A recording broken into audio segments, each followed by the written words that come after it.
The documentary opens in a sweeping aerial shot over an ancient windswept plateau. The land is barren now, but the stones tell a story older than memory. The camera glides toward a cliff face, where a weathered inscription catches the light. The markings are neither hieroglyphs nor cuneiform, neither alphabet nor pictogram. They are something else entirely. Carved deep into the rock, each symbol seems alive, as though the wind whispers through its lines. Mainstream archaeologists have long labeled it the remnant of a dead language, one among the countless tongues swallowed by time. But this one is different. Most languages, even those considered extinct, leave behind family ties, cousin dialects, ancestral roots, echoes in the words of modern peoples. This language has none. It stands alone, untethered to any linguistic tree, a true orphan in the vast family of human speech. As our narrator's voice deepens, the camera pulls closer to the weathered carvings. Some symbols are chipped and faint, but others remain so sharp they look as if carved yesterday. The sun slips lower, shadows sliding across the stone. A sense of reverence takes hold, as though we are trespassing in a place meant only for the initiated. The known history says these inscriptions were left by a small, isolated people who vanished centuries ago. Textbooks give them a neat date range, an unremarkable place in history, and a short paragraph of explanation. But what they do not tell you, what has been quietly avoided in academic circles, is that the true age of this language might be far older than anyone dares to admit. It is not just the carvings themselves that defy classification, but the medium. Some inscriptions appear to be etched into stone that shows signs of advanced shaping, as if tools unknown to the historical record were used. Others are found in locations so remote and perilous that the question becomes not only who carved them, but how they reached such places at all. The camera shifts to a close-up. Fingers trace the grooves of the stone, stopping on one particular symbol, a curve intersected by a straight slash, surrounded by 3 smaller marks. It repeats throughout the inscription like a refrain in an unsung poem. Scholars cannot agree on its meaning. Some say it marks a proper noun, others that it signifies an action, perhaps even a ritual, yet those who have stared at it too long often describe a strange familiarity, as though it tugs at something buried deep in the human mind. And here the contrast deepens. The official record treats these markings as a curiosity, a puzzle to be admired but ultimately unsolvable. Museum guides tell visitors that no one alive knows what these words mean. But outside the official record, in whispers among researchers who have risked careers in the pursuit of answers, there is a belief, almost a superstition, that this language can be understood. Some even claim fragments have already been deciphered, but the findings have never reached public view. We step back from the stone, and the shot widens. The plateau stretches in all directions, empty save for wind and shadow, yet under the surface, just beyond the frame, lie scattered fragments, pottery shards with matching inscriptions, shards of bone with faint markings, and entire stone tablets buried beneath layers of earth. The narration reminds us, every word we speak today is connected to an unbroken chain stretching back thousands of years. Latin to French, Sanskrit to Hindi, Proto-Germanic to English. Even languages thought extinct, like ancient Egyptian, live on through descendants. But here, there is no chain, no descendant languages, no known ancestor, just a voice carved in stone, severed from everything else humanity has ever spoken. And so, the scene lingers on the cliff face. The sun sets, the sky turning to gold, then crimson, then a deep violet. In the gathering darkness, the inscriptions seem to glow faintly in the mind's eye, their patterns demanding attention. The narrator's voice slows. In a world where every language is part of a family, what do we make of the one that stands entirely alone? Who spoke it? Why did it vanish? And how much of their story has been erased from our history? the faint sound of wind grows louder, becoming almost a whisper that sounds like words, though none we recognize. The opening titles fade in over the stone, inviting the audience to follow the trail of this forgotten tongue. The known history claims this is where the story ends, with a mystery unsolved. But in the journey ahead, we will see that this is only where it begins. The camera transitions from the shadowed cliff face to a dimly lit study, where shelves groan under the weight of dusty tomes. A globe spins slowly on a desk, its surface dotted with the birthplaces of languages. Indo-European spreading across Eurasia, Afro-Asiatic rooted in the Middle East and North Africa, Sino-Tibetan branching across Asia. We hear the narrator explain that most of the world's languages are connected in great families, linked by shared roots, familiar sounds, and common grammar. Linguists call these relationships language families, and they are among the most powerful tools for tracing human history. The similarities between Italian, Spanish, and Portuguese reveal the shadow of Latin. English, German, and Dutch all spring from the same Proto-Germanic soil. Even languages separated by oceans, like Malagasy in Madagascar and Manyan in Borneo, prove ancient human migrations through their shared words. But then the image on screen shifts. The globe dims, the familiar colored lines connecting languages vanish, replaced by isolated dots, lonely outposts in the sea of human speech. These are language isolates, tongues that have no known relatives anywhere in the world. Their vocabulary, grammar, and sound patterns are unlike any other, resisting every attempt at classification. One by one, the narrator names the few known examples: Basque in Europe, spoken long before Indo-European languages swept the continent; Ainu in Japan, whose origins remain shrouded in mystery; Burusha Ski in the high valleys of northern Pakistan, a language as isolated as the peaks that surround it. These languages survive by clinging to remote corners of the world, protected by mountains, forests, or sheer resilience. But here comes the contrast. Most isolates still exist today, however endangered. They have speakers, communities, oral traditions. Our mysterious language is different.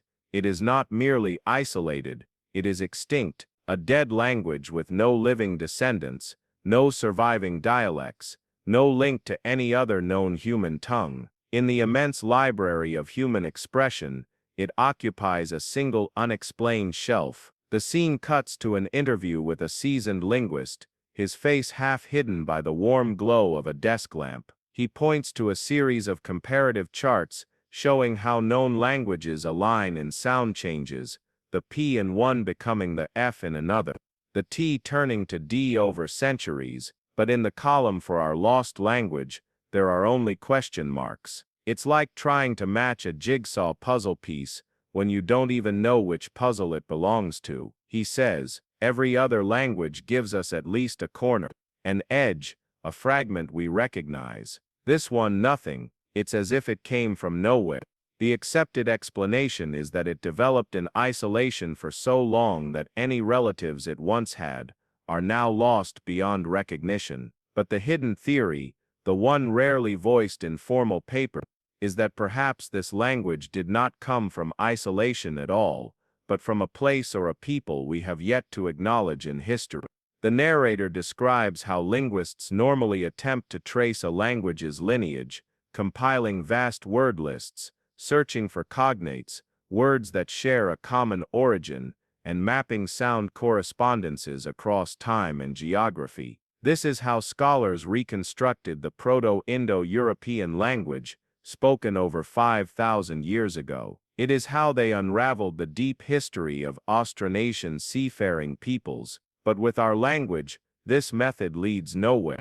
The scene shifts again. We see scattered inscriptions laid out on a long table in a conservation lab. Each one is numbered, photographed, and scanned. Experts attempt to group them into categories: probable verbs, possible nouns, repeating symbols that might mark tense or gender. But no matter how they arrange them, the patterns refuse to align with known linguistic logic. It is here that the documentary begins to suggest the larger stakes. If this language truly has no relatives, then it may represent an entirely separate branch of human communication, one that emerged, thrived, and vanished, without leaving a trace in any other culture.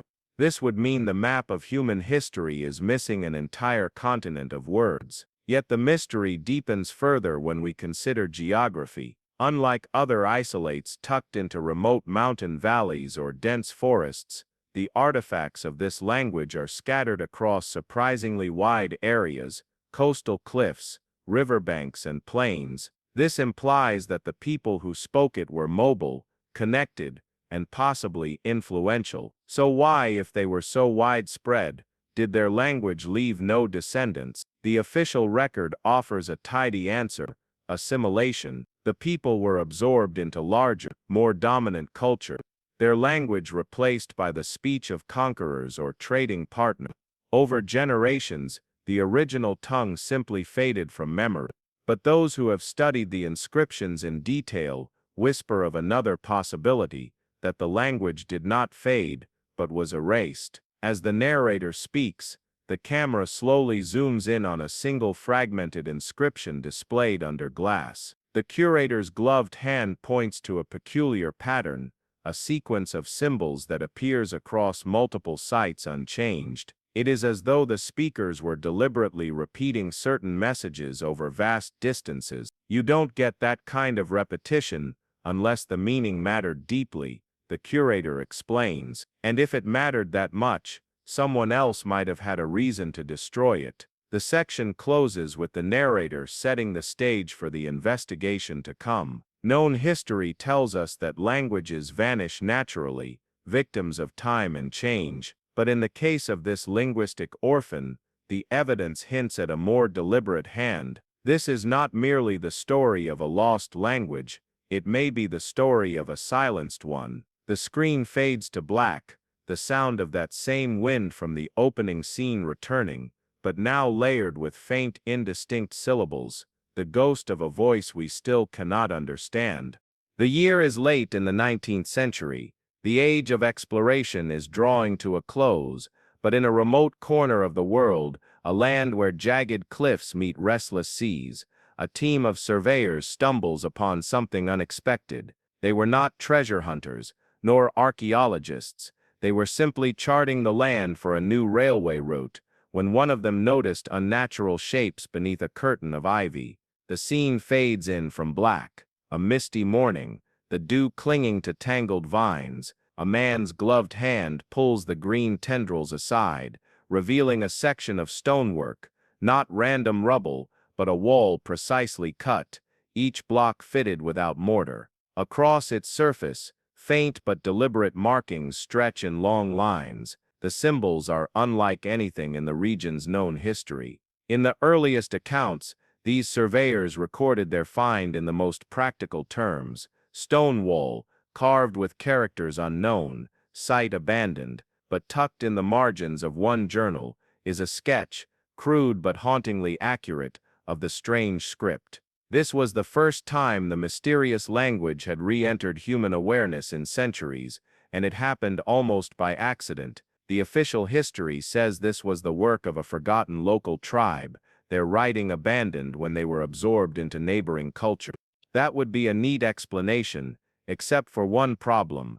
The survey site lay hundreds of miles from the nearest known settlements of that culture, deep in territory that was thought to have been uninhabited during the supposed time of carving. Word of the discovery eventually reached the local governor, who sent a small team to investigate. Among them was an amateur antiquarian with a passion for ancient scripts. His field notes, preserved today in a university archive, describe his astonishment. It is not the work of barbarians or wanderers. The lines are too precise, the symbols too deliberate. The hands that carved these knew not only their craft, but their language intimately. I can trace no resemblance to the alphabets of the surrounding kingdoms. From that moment, the search expanded. Over the next 2 decades, more inscriptions were found, sometimes in the most unlikely places, carved into isolated boulders, etched into cliffside caves, and most tantalizingly inscribed on fragments of stone tablets buried under collapsed structures. One particularly dramatic find came during the excavation of a ruined hilltop fortress. Workers digging through collapsed masonry uncovered a chamber sealed by a single massive stone. When it was rolled aside, the air inside rushed out, stale and dry. On the walls within, shielded from centuries of weathering, the carvings were sharp enough to feel each groove with the fingertips. Here the script appeared in long unbroken lines, each symbol crisp and deliberate. The walls seemed to tell a story, though no one could yet read it. The official narrative claims these ruins were a provincial outpost of a known ancient kingdom, yet the style of the architecture did not match that kingdom's known design. The proportions of the doorways, the interlocking stones, and the absence of decorative motifs all hinted at a culture entirely distinct from its neighbor. The mystery deepened when early dating attempts suggested the inscriptions could be far older than the surrounding ruins. Stratigraphic analysis revealed that some carved stones had been reused in later constructions, meaning the language might have belonged to an even earlier civilization whose remnants were scavenged by those who came after. By the early 20th century, word of the mysterious inscriptions began to circulate among scholars in Europe and North America.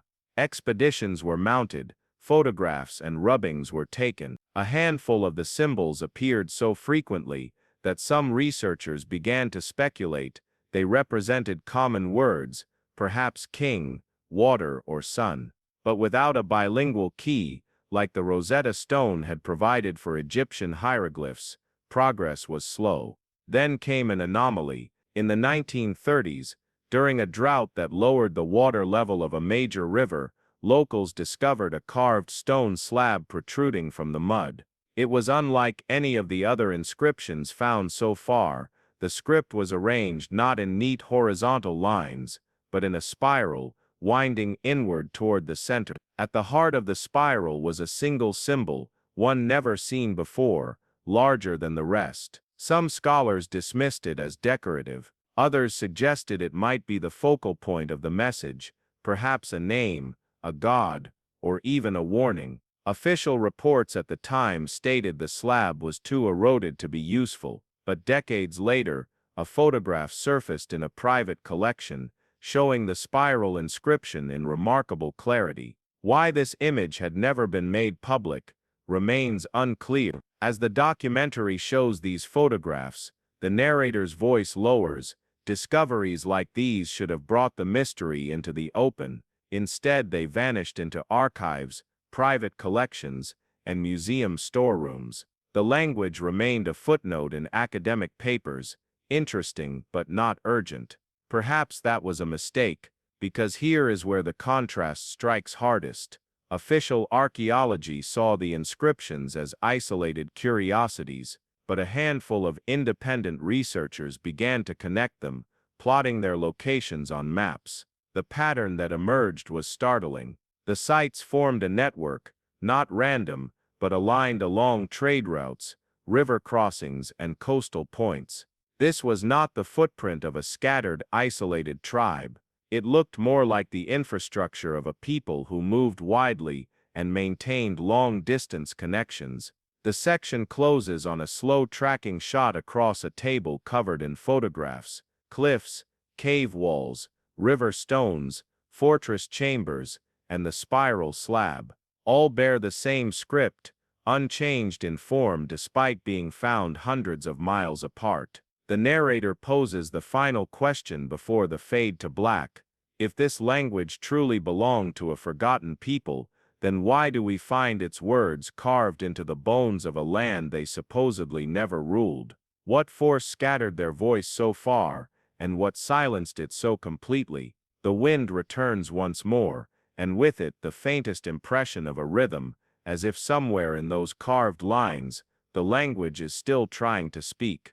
The curtain of mystery begins to lift, but only slightly. Archaeology can tell us what a civilization left behind their buildings, their tools, their burial sites. Language, however, tells us who they were, and yet, in this case, the voice is mute, the meaning lost. All we have is the material shadow of a people whose identity is still uncertain. The official record gives them no grand name. In textbooks, they are labeled after the valley where the first major ruins were found, as if their entire history could be reduced to geography. The few artifacts associated with them suggest a modest agrarian culture, one of many small societies that dotted the ancient landscape. But as the camera pans across excavation sites, the picture becomes more complicated. Stone foundations reveal complex layouts, with evidence of public spaces, storage facilities, and ritual areas. In some places, stones are cut so precisely that even a modern blade cannot slide between them. This is not the work of a simple primitive village. The known history suggests they were overshadowed by more famous neighbors.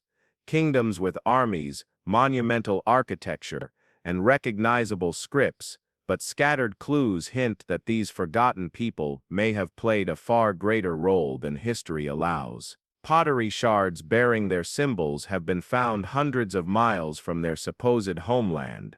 Tools made from materials not native to the region suggest trade networks that reached far beyond their borders.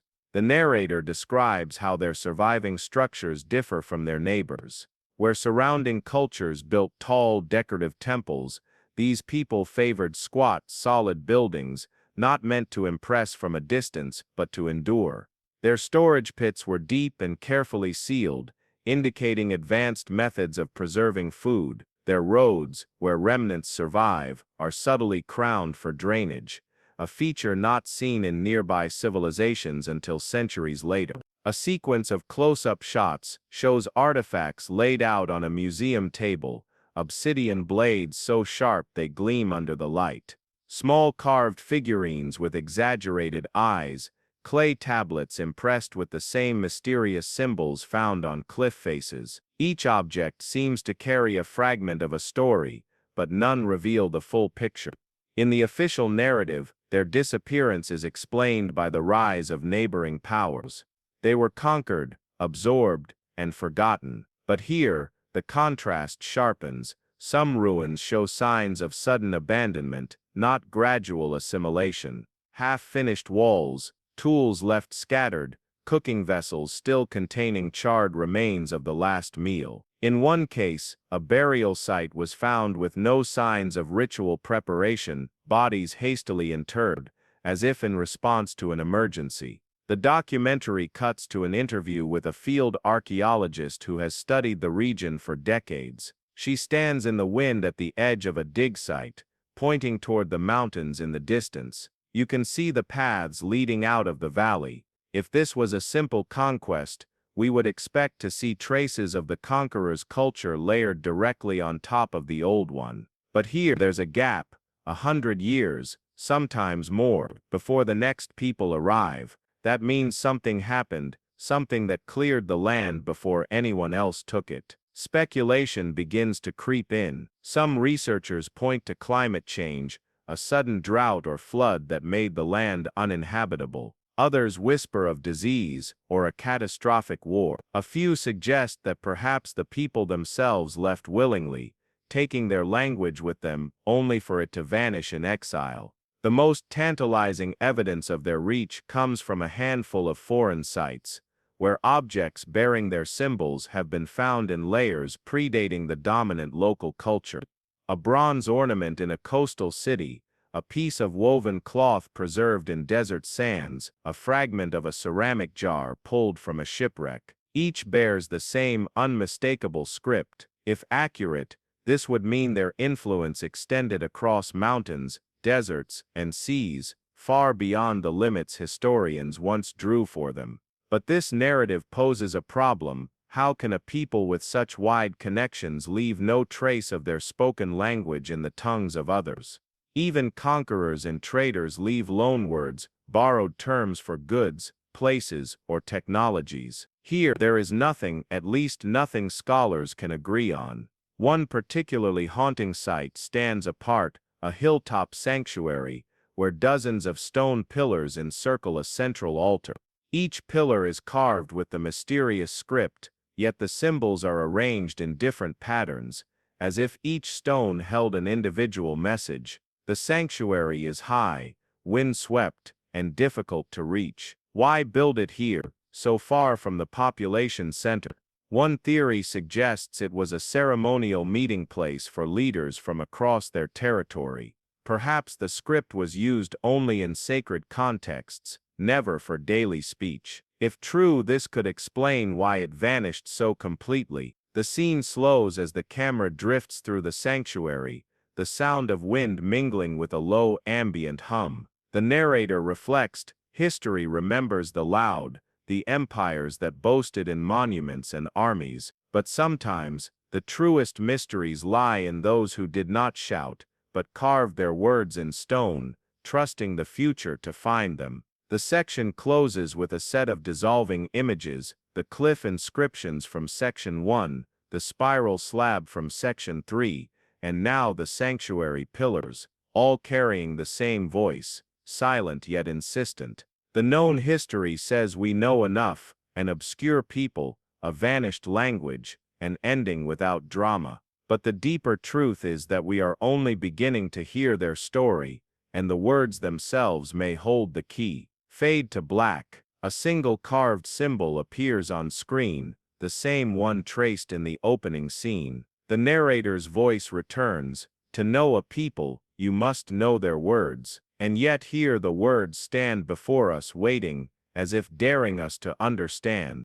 When linguists first began transcribing the mysterious script, they expected the grammar to fall into familiar patterns. After all, languages across the world, no matter how different, tend to share certain fundamental structures: subject before verb, verb before object, markers for tense or plurality, particles for questions. These are the universal building blocks of human communication. But as they worked, something unsettling emerged. This language didn't seem to follow the rules. The opening scene of this section shows a long oak table in a quiet archive, covered with pages of transliterations. Each symbol is neatly drawn, numbered, and indexed. The camera lingers on rows of repeated characters, patterns that should be predictable but aren't. One researcher, pencil in hand, circles a sequence and frowns. In most known languages, certain words, like pronouns or articles, appear very frequently. They become the skeleton around which meaning is built. But here, no single word dominates. Instead, clusters of symbols repeat, but in slightly altered forms, as if the language shifts shape from one sentence to the next. The official position is simple. Without knowing the meanings, we can't be sure what we're looking at. This might just be a quirk of writing style. Yet the deeper analysis, tucked away in unpublished working papers, reveals something stranger. These variations aren't random. They follow internal rules, but those rules don't match any known linguistic system. The narrator explains, in most languages, words change their form through inflection, adding endings or prefixes to show tense, case, or number. But here, the changes seem to occur in the middle of words, replacing one core symbol with another, as though the heart of the word changes depending on context. This is rare in human languages, and is typically seen only in a handful of unrelated tongues scattered across the globe. A scholar is shown pointing to a chart. "If you take this sequence here," she says, "it occurs in contexts where we'd expect a noun, a person, place, or object. But swap one symbol inside it, and suddenly it appears in what we think might be a verb position. It's as though the words are fluid, morphing from one role to another." The known history treats this as a curiosity, a unique grammatical feature of a small, isolated people. But the hidden possibility is more radical. This fluid grammar could indicate contact with multiple linguistic traditions, blended into a hybrid system. That would mean the speakers were not isolated at all, but culturally entangled with other now vanished civilizations. As the analysis continues, more anomalies emerge. Word order, the backbone of any language, appeared inconsistent. In some inscriptions, the presumed subject comes first, followed by the verb. In others, the verb leads. In still others, what appears to be an object is placed before everything else. Such flexibility is possible in languages with heavy inflection, but here, without clear endings or case markers, it's baffling. A montage shows different scripts from around the world: Japanese, with its particles marking grammatical roles; Latin, with its verb endings; English, with its relatively fixed word order. The narrator's voice cuts in every known language solves the problem of meaning in one of a few ways. But here, the solution seems to be different, as though it was invented by people who knew how other languages worked, but deliberately chose another path. The documentary then shifts to phonetics, the attempt to reconstruct how the language might have sounded. This is done by comparing symbol patterns to known phonological systems. Some combinations suggest consonant clusters rare in human speech, like 3 or 4 consonants in a row. Others seem to imply sounds absent from most modern languages: clicks, glottal stops, or tonal shifts. One linguist, speaking softly over a recording of herself attempting these reconstructed sounds, remarks, "It feels like you're speaking something that isn't meant to fit in a modern mouth. The rhythms are different, almost like chanting. I've never had that sensation with another language." The official narrative says these oddities are the result of incomplete data, that once more inscriptions are found, the patterns will make sense. But the unspoken worry is that perhaps they never will. If this language was built on principles unlike any surviving system, our current linguistic tools might be inadequate to decode it. Some researchers have floated more speculative theories. Could the grammar have been deliberately obscured, designed for secrecy? Could the inscriptions be ceremonial or poetic, using structures not found in everyday speech? There is precedent. Ancient ritual languages in cultures from Africa to Oceania used altered grammar to mark sacred texts. If so, we may be trying to reconstruct a way of speaking that was never used in daily life at all. The section ends with a visual callback, a close-up of the spiral stone slab from section 3, its symbols flowing inward. A linguist's voice is heard off-screen. It's like standing in front of a door with 1,000 locks. You can feel the mechanism inside. You can hear it shift when you try a key, but you don't yet know the combination. And maybe the combination is nothing like we expect. When the first tentative translations began to surface, they were not the result of a sudden breakthrough, but of painstaking comparison. Linguists worked through symbol clusters over and over, noting where certain combinations appeared in repeated contexts, next to what might be a depiction of an animal, beside what could be a stylized river, carved above an image of the sun. Slowly a vocabulary began to emerge. At first it was ordinary enough: terms for water, for fire, for people, for hunting. These are the words found in nearly every language on Earth, the bedrock of human existence. But then there were others, the documentary's visual transitions, from the dusty light of an archive to a dimly lit stone chamber, where a scholar kneels beside a rubbing of an inscription, her finger traces a symbol cluster. The camera zooms in, overlaying a tentative translation, the movement of the stars. Here's the problem: this language is thousands of years older than the earliest known civilizations to chart the heavens. Its people, according to the standard historical timeline, should have been nomadic, concerned with survival, not with astronomy. And yet, here is a word that seems to encode an understanding of celestial motion. The known history responds with caution. Perhaps the translation is wrong, or perhaps the phrase refers to something simpler: the path of birds, the passing of clouds. But the hidden truth, whispered among the researchers, is more unsettling. If the translation is correct, it suggests that these people tracked astronomical cycles long before anyone else. This is not the only anomaly. Another inscription contains a word that, in context, appears to mean beyond the sea. At first glance, this is unremarkable. Many cultures have words for faraway lands, but when mapped against the archaeological record, it becomes strange. This culture lived far inland, surrounded by mountains, with no evidence they built boats large enough to cross significant waters. The phrase shouldn't exist unless they knew of places they had never personally seen. The narrator's voice, low and deliberate, cuts in over images of crashing waves. How can a people speak of what they have not touched? How can they name what in their time should have been unknown? The words continue to surprise. A sequence of symbols is tentatively translated as the joining of metals. In modern metallurgy, this is welding, a process not thought to have been invented until millennia later.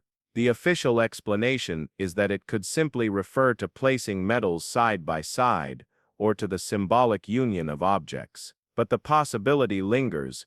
Did they know techniques long before history says they were possible? Another translation, if accurate, is even more jarring. A cluster of repeated symbols appears in contexts, suggesting both measurement and time. Side-by-side comparison with proto-languages hints at a term for counting the seasons in tens. This is unusual because base 10 counting systems are common in advanced agricultural societies, but not among small mobile groups. If true, this single word implies not only farming, but also calendar making, and a level of organization far ahead of their supposed stage of development. The camera shifts to a dim, firelit reconstruction, a group of ancient people marking stones in a circle, aligning them with the horizon. Above them, the stars wheel in silence. The narrator speaks. Sometimes one word can fracture a timeline. It stands as a fossil of an idea that should not exist in that era,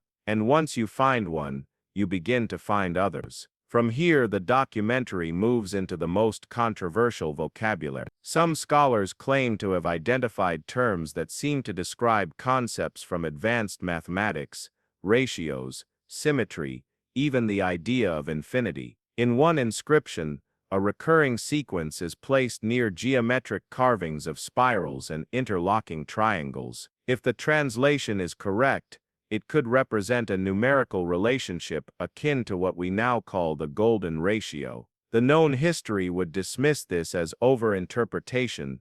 Ancient peoples drew spirals and triangles for aesthetic or symbolic reasons. But the hidden truth, whispered in closed-door meetings, is different. What if these symbols are not just art, but encoded knowledge of mathematical principles? One linguist, interviewed in shadow to protect her anonymity, leans forward and says quietly, "We're not just talking about a lost language. We might be looking at a lost knowledge system, and that changes everything." The section then explores the problem of verification. Words do not exist in isolation, they live in networks of meaning. A single mistranslation can distort the entire picture.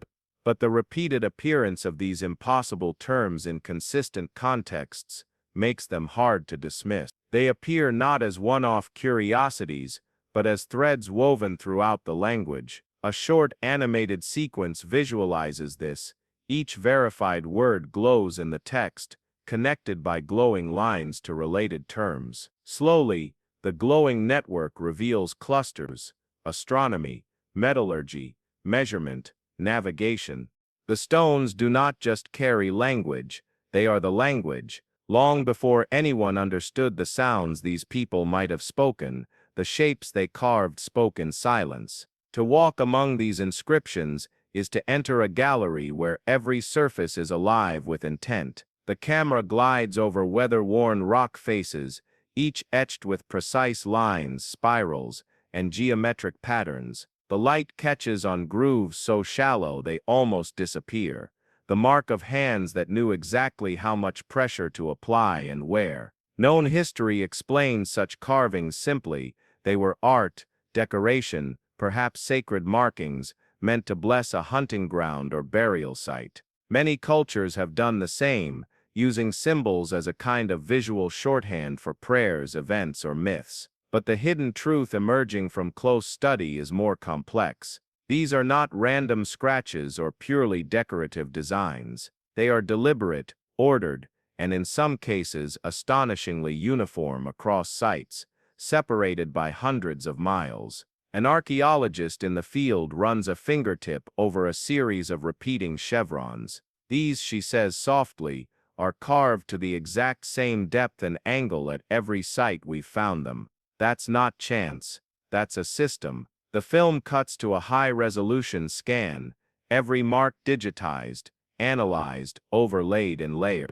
The patterns line up with uncanny precision. This suggests not only a shared symbolic vocabulary, but also shared tools, and perhaps a centralized tradition of stone carving. The narrator leans in. A language can be written with ink, with clay, or with stone, but when it is written in stone, it is meant to endure. These people carved not for the moment, but for the ages. Among the most puzzling discoveries is the variation in carving techniques. Some symbols are cut deep and bold, meant to catch the light. Others are so faint they disappear in direct sun, only visible in the slanted light of dawn or dusk. This raises a startling question: were some messages meant to be hidden in plain sight, visible only at specific times of day? Known history would call this an accident of erosion, sunlight revealing what weather has spared.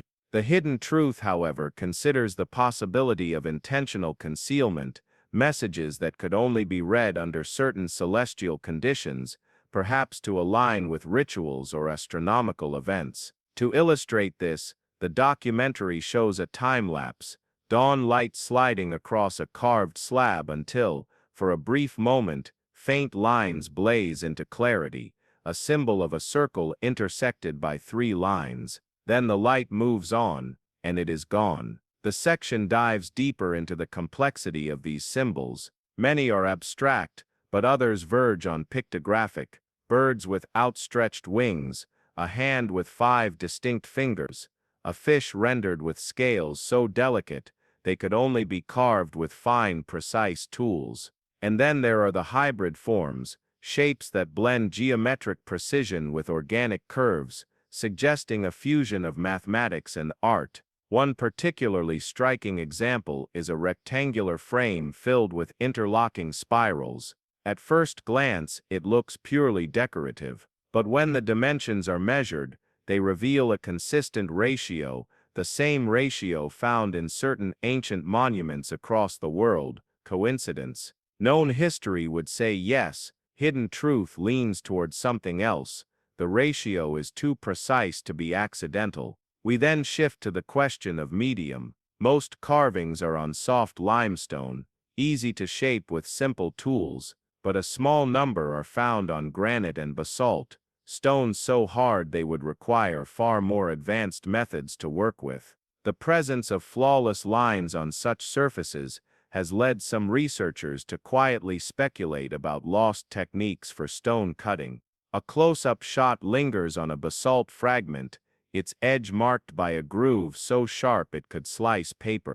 This shouldn't be possible, the voiceover admits, not for a culture without metal tools. But perhaps most intriguing is the spatial arrangement of the symbols. In some sites, inscriptions cluster around specific features: the mouth of a cave, the base of a standing stone, the edge of a cliff. In others, they form long continuous bands, wrapping around large boulders like a ribbon of language, and in the most mysterious cases, they are placed in locations almost impossible to reach: high cliff faces, sheer rock walls, as if meant for the eyes of the sky rather than people. Known history offers functional explanations: perhaps they were meant to mark territory or warn of danger. But the hidden truth imagines something else, that these locations were chosen for symbolic reasons, perhaps to align with celestial events, or to speak to beings, human or otherwise, beyond their own time. To convey this, the documentary stages a sweeping drone shot, a towering cliff face, symbols faintly visible far above. The camera pulls back until the cliff aligns with the horizon at sunset, revealing that the symbols sit exactly where the setting sun touches the rock on the solstice. From here, the section turns to a more intimate level of analysis: the grammar of the carvings. Just as spoken language has syntax, These symbols seem to follow rules of arrangement. Some always appear together, as if forming compound word. Others always occur at the start or end of a sequence, suggesting they may be markers for beginnings and endings, the stone equivalent of capital letters or punctuation. A computer simulation demonstrates this, rearranging the symbols into likely sentences and highlighting recurring structures. The effect is eerie. Suddenly, the random-seeming carvings feel alive with order and intention. The story of a language is above all the story of the people who spoke it. Yet for this language, the speakers have been swallowed by time. They left no recorded names, no written chronicles, and most mysteriously, no direct descendants to carry their words forward. The documentary opens with a slow pan across a windswept plateau. Grass moves and ripples. In the distance, a line of hills blurs into the horizon. There are no settlements here now, only scattered stones and fragments of tools. Known history explains such disappearances with familiar narratives: famine, disease, invasion, or gradual assimilation into neighboring cultures. All are possible. Civilizations rise and fall, languages vanish every century, but the hidden truth, hinted at by the gaps in the record, suggests something stranger. For one thing, genetic studies of human remains from the archaeological sites reveal something unexpected. The people who spoke this language do not match perfectly with any known modern population. There are similarities, yes, shared traits with groups hundreds of miles away, but no clear line of continuity. It is as though they vanished entirely, or scattered so widely that their genetic fingerprint was diluted into invisibility.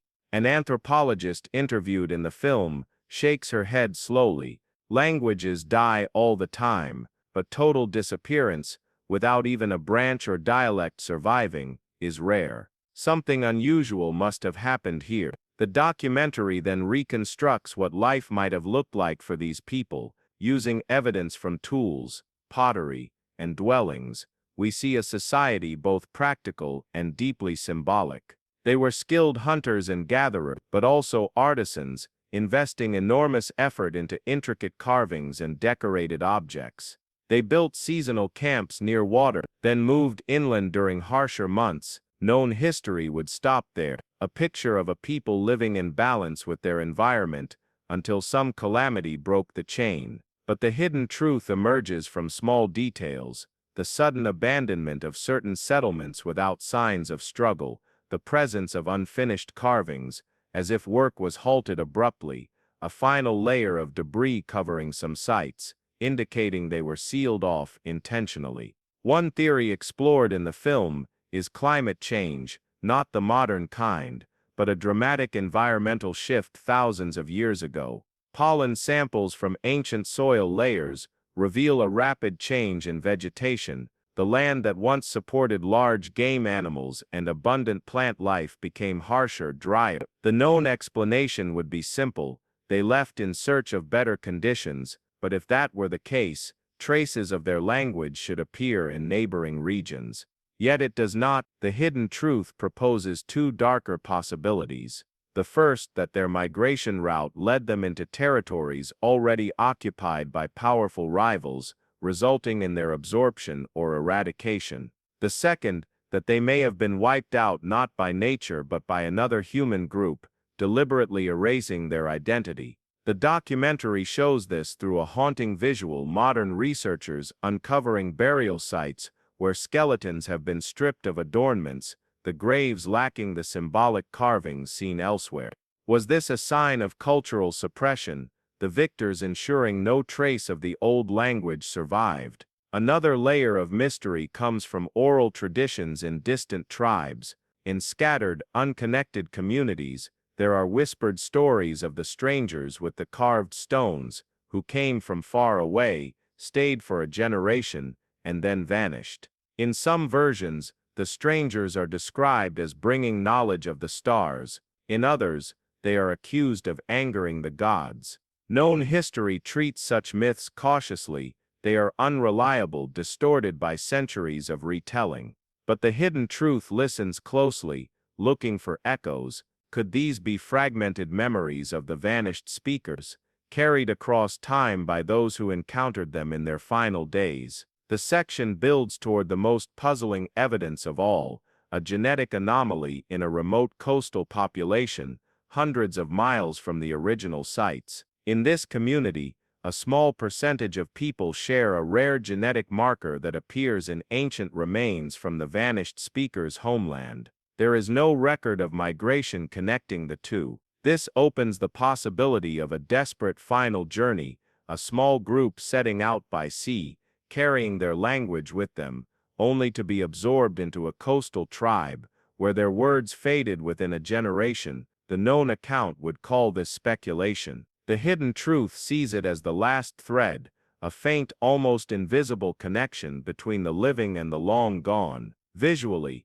the documentary transitions here from landscapes to faces, digital reconstructions of the vanished speakers, based on skeletal remains. We see high cheekbones, strong jaws, eyes that seem to hold both resilience and a quiet, enduring sadness. These faces dissolve into present-day ones, the possible distant relatives, unaware of the forgotten words once spoken by their ancestors. The deeper one digs into the story of this vanished language, the stranger the finds become. In museums and private collections scattered across continents are a handful of artifacts bearing markings no one officially acknowledges as writing. Known history dismisses them as decorative patterns or random scratches made during tool-making. Archaeology often errs on the side of caution. To call something a script requires proof, repeated symbols, consistent structure and context that ties them to communication. Without this, the markings are labeled as proto-symbolic, a step before real writing. But the hidden truth emerges in whispers among certain researchers. Some of these markings, found on stones and bone fragments, are too deliberate, too precise to be accidental. They follow patterns, repeating clusters, variations on a theme, almost like the grammatical shifts in language. And in at least 3 cases, similar patterns have been found hundreds of miles apart, carved with the same hand movements and tool precision. The film shows one such object, a curved bone, smoothed to a polish, etched with a spiral of symbols that seem to fold in on themselves. Under magnification, the lines are uniform in depth, carved with an unshaking control that suggests not decoration but intent. Known history's narrative here is one of skepticism. Without a Rosetta Stone equivalent, the markings cannot be called writing. The academic establishment prefers to wait to avoid wild claims that could collapse under scrutiny. Yet the hidden truth suggests a different reason for the hesitation. What if these scripts point to a level of sophistication, a form of record-keeping, or even abstract thought that predates what textbooks currently allow? The documentary introduces a linguist who has been working in obscurity for decades.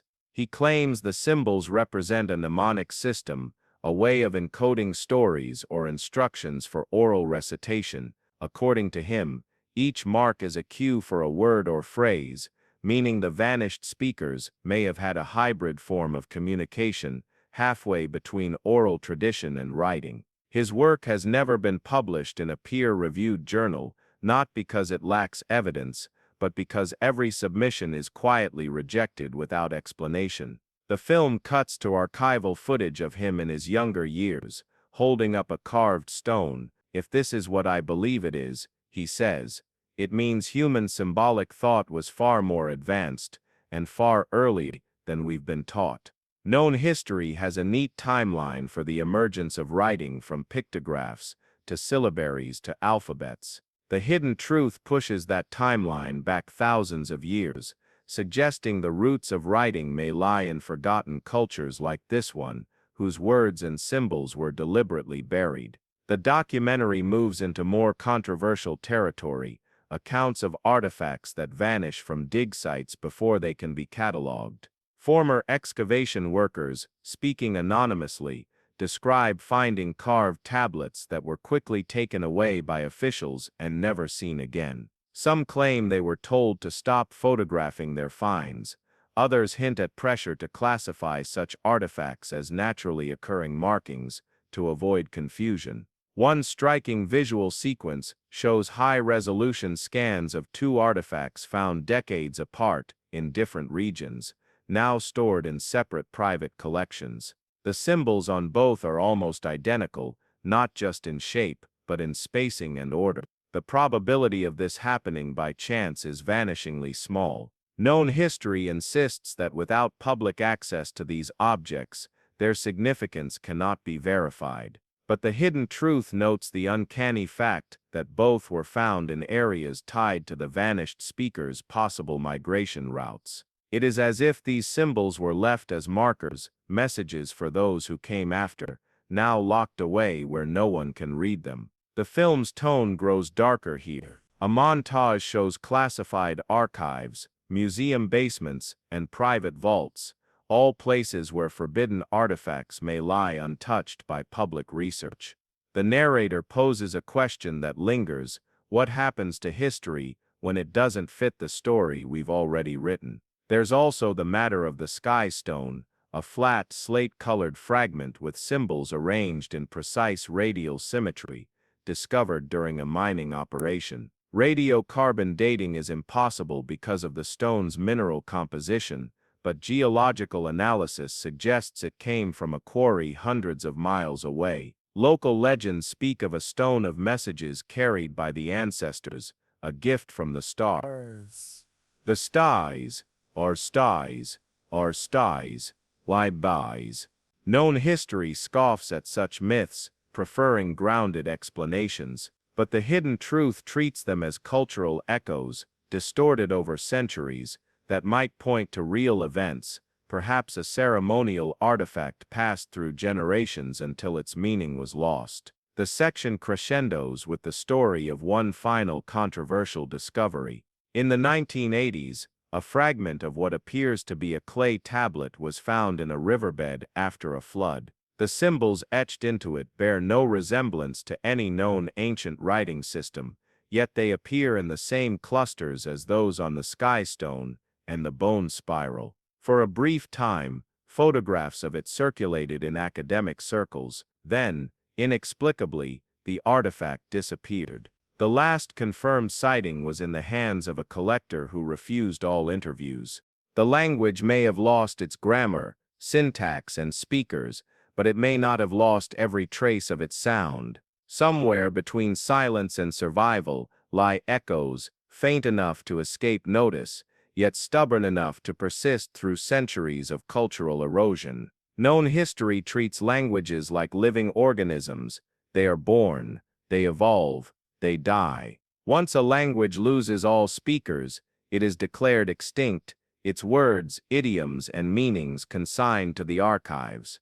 And yet, oral traditions can behave differently. Songs, chants, and ritual phrases can survive far longer than the societies that created them, slipping unnoticed into the vocabularies of other peoples. The hidden truth, whispered among a small circle of ethnomusicologists and field linguists, is that the vanished language we've been following may have done exactly that. Its full grammar is gone, but fragments, a word here, a refrain there, may still exist in places far removed from its original homeland.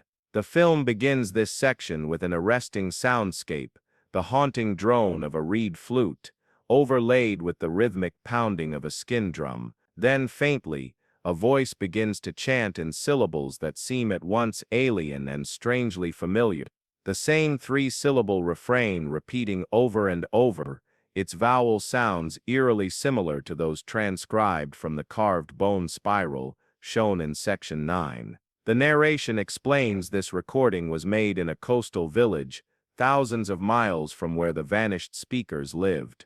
Officially, the chant is considered part of a fishing ritual, with no known linguistic ancestry. But when the audio is analyzed using spectrographic software, its vowel and consonant pattern shows statistical overlap with the reconstructed phonemes of the lost language. Known history attributes such similarities to coincidence. The human vocal tract has limits, and unrelated languages can stumble onto the same sounds, but the hidden truth suggests another possibility, that this chant passed down through generations is a remnant of a story or prayer brought here by migrants, traders, or survivors. Fragments of a language stripped of its structure, but not its essence. The documentary follows a linguist who has spent decades traveling to remote communities, recording ceremonial songs. She plays back one from a mountain region, its lyrics almost entirely in an unknown tongue. Local elders admit they don't understand the words.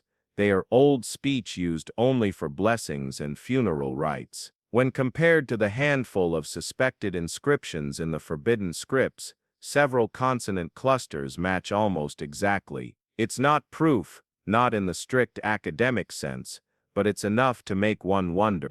Known history's view is pragmatic. Ritual languages often preserve archaic forms of speech, but that doesn't mean they're direct survivals. The same sounds could emerge independently. The hidden truth leans into the improbability of so many matches occurring by accident across such distant geographies. It suggests that cultural memory is more durable and more migratory than most historians allow. We're taken next to a windswept plateau where a small group of shepherds sing a call-and-response melody to guide their flocks. The melody is hypnotic, and the words once again belong to no living language. The film overlays these sounds with ancient rock art from the same region, spirals, lines and dots, resembling the forbidden symbols. The film pivots to the concept of language ghosts, phonetic sequences that survive long after their meaning is gone. Sometimes they become nonsense syllables in children's rhymes, other times they fossilize inside religious invocations, where they're repeated so often that they no longer require comprehension to endure. An example is shown from a rainforest community that sings a rain-calling song. Its opening 3 words bear striking similarity to the opening phrase of a funerary chant hypothesized for the vanished language, reconstructed from artifact inscriptions and computational models. Known history shrugs many syllable combinations are possible.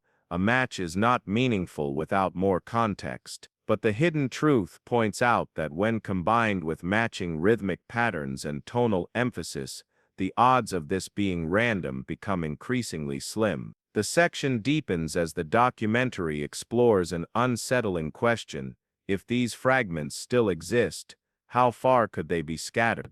Could echoes of the vanished language exist in nursery rhymes sung today in cities, detached from any awareness of their origin? We see a montage of children's songs from around the world, the camera focusing on brief, strange refrains that linguists have flagged as having no clear etymology. One, sung in a European village, contains a line of syllables nearly identical to a war chant transcribed from oral history in a Pacific island chain. The connection seems impossible, and yet the sounds are nearly twins. Known history explains this through convergent invention. Humans faced with similar needs, rhythmic coordination, mnemonic devices, will independently create similar sound patterns. The hidden truth asks whether across centuries and continents, these sound patterns might instead be the last refugees of a vanished linguistic family, carried unconsciously by storytellers,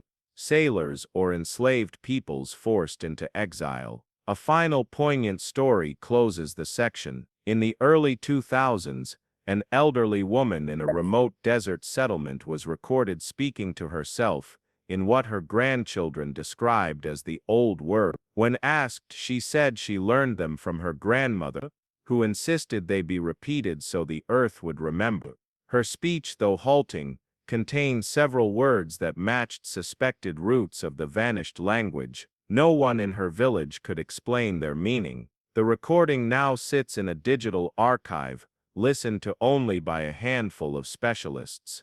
The ocean waves from the previous section fade into a dimly lit archive room. Dust motes drift in a single shaft of light as the camera pans across shelves of boxes marked uncatalogued. Somewhere inside these boxes lie the building blocks of a language, a puzzle with most of its pieces missing. Known history describes the revival of extinct languages as heroic but difficult. Hebrew, Cornish, and Hawaiian have all seen varying degrees of resurrection, proving that a determined community can breathe life back into silent words. But these successes rely on extensive written records and living descendants, elements our vanished language does not have. The hidden truth begins in a very different place, with a handful of obsessive individuals convinced that even without a community of speakers, the language can be reborn. We meet the first of them, a computational linguist whose desk is littered with spectral analysis printouts, ancient photographs of inscriptions, and a sprawling wall of sticky notes covered in strange phonetic approximations. He has spent years feeding suspected fragments of the language into an AI model trained to reconstruct probable grammar.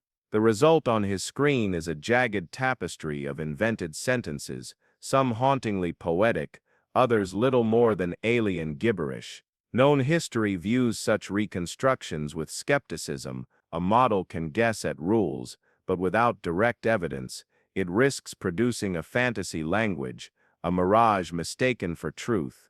But the hidden truth is that these experiments sometimes yield surprising consistency. Independent researchers, working without knowledge of each other's methods, have produced near-identical reconstructions of certain key phrases. How could that happen unless they were brushing against something real? The documentary takes us to a linguistics conference, where a small panel discusses phantom grammar, the idea that languages leave behind an imprint in the mind of humanity, detectable through statistical anomalies in unrelated tongues.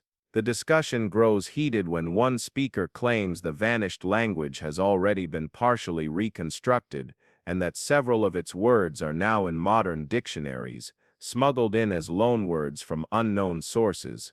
Known history labels such claims fringe theories, tantalizing but unprovable. The hidden truth wonders whether these words entered modern speech not by accident, but through centuries of quiet persistence. From conferences we move to a shadowier setting, a candle-lit basement where a group of language revivalists meet. They call themselves the Continuants. On the table before them lies a printed booklet, a primer for beginners in the reconstructed tongue. The group believes they are not simply reviving a language, but reawakening a cultural force intentionally silenced in the past. Their lessons focus not just on vocabulary, but on rhythm, breath, and tone, the sonic DNA of a language. The meaning lives in the music, their leader insists, and the music lives in the sound. Known history is quick to dismiss this kind of linguistic mysticism as romantic invention, but the hidden truth notes that languages shape thought. The Sapir-Whorf hypothesis, often overstated but never entirely dismissed, suggests that the structure of a language influences how its speakers perceive reality. If this lost language had truly unique grammatical structures, reviving it could, in theory, reintroduce ways of thinking absent from modern minds. The film shifts tone as it explores the unintended consequences of revival. In one haunting sequence, we follow a field researcher in a remote village. She plays recordings of the reconstructed tongue to elderly residents. At first they shake their heads, but then one man begins to hum, the same melody from a funeral chant his grandmother sang. His hands tremble. Those words he whispers are for the dead. Known history might chalk this up to coincidence, or the brain's tendency to find patterns in the unfamiliar. The hidden truth entertains a darker possibility, that some words are bound to specific cultural contexts, and speaking them without that context risks breaking taboos we can no longer understand. The documentary lingers on archival accounts of languages considered dangerous to speak, not because of superstition alone, but because they encoded political resistance, sacred rituals, or knowledge deemed forbidden by ruling powers. Could our vanished language have been suppressed for similar reasons, not merely erased by time, but deliberately silenced? The story then pivots to the digital age, where revival efforts have found new energy. Online forums host crowdsourced word hunts, users posting suspiciously archaic-sounding phrases found in folklore, inscriptions, or even commercial logos.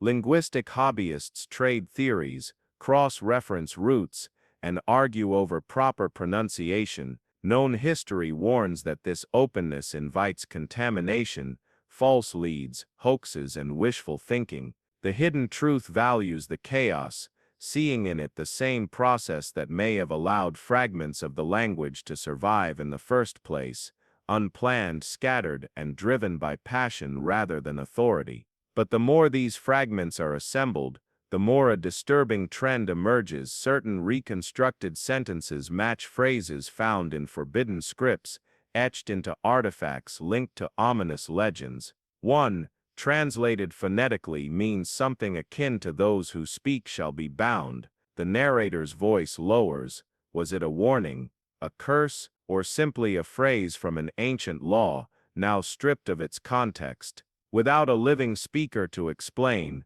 we can only guess. The final moments of the section focus on a haunting experiment. The continuants gather in an abandoned church at night, their voices echoing in the vaulted space as they recite a reconstructed poem. The air feels heavy, lights flickered. One participant later swears they heard a second chorus, voices not their own, joining in for a moment before vanishing into silence. Known history would call it acoustic illusion, the strange reverberations of sound in stone buildings. The hidden truth wonders whether they had, for the briefest moment, awakened something that had been waiting to be heard again.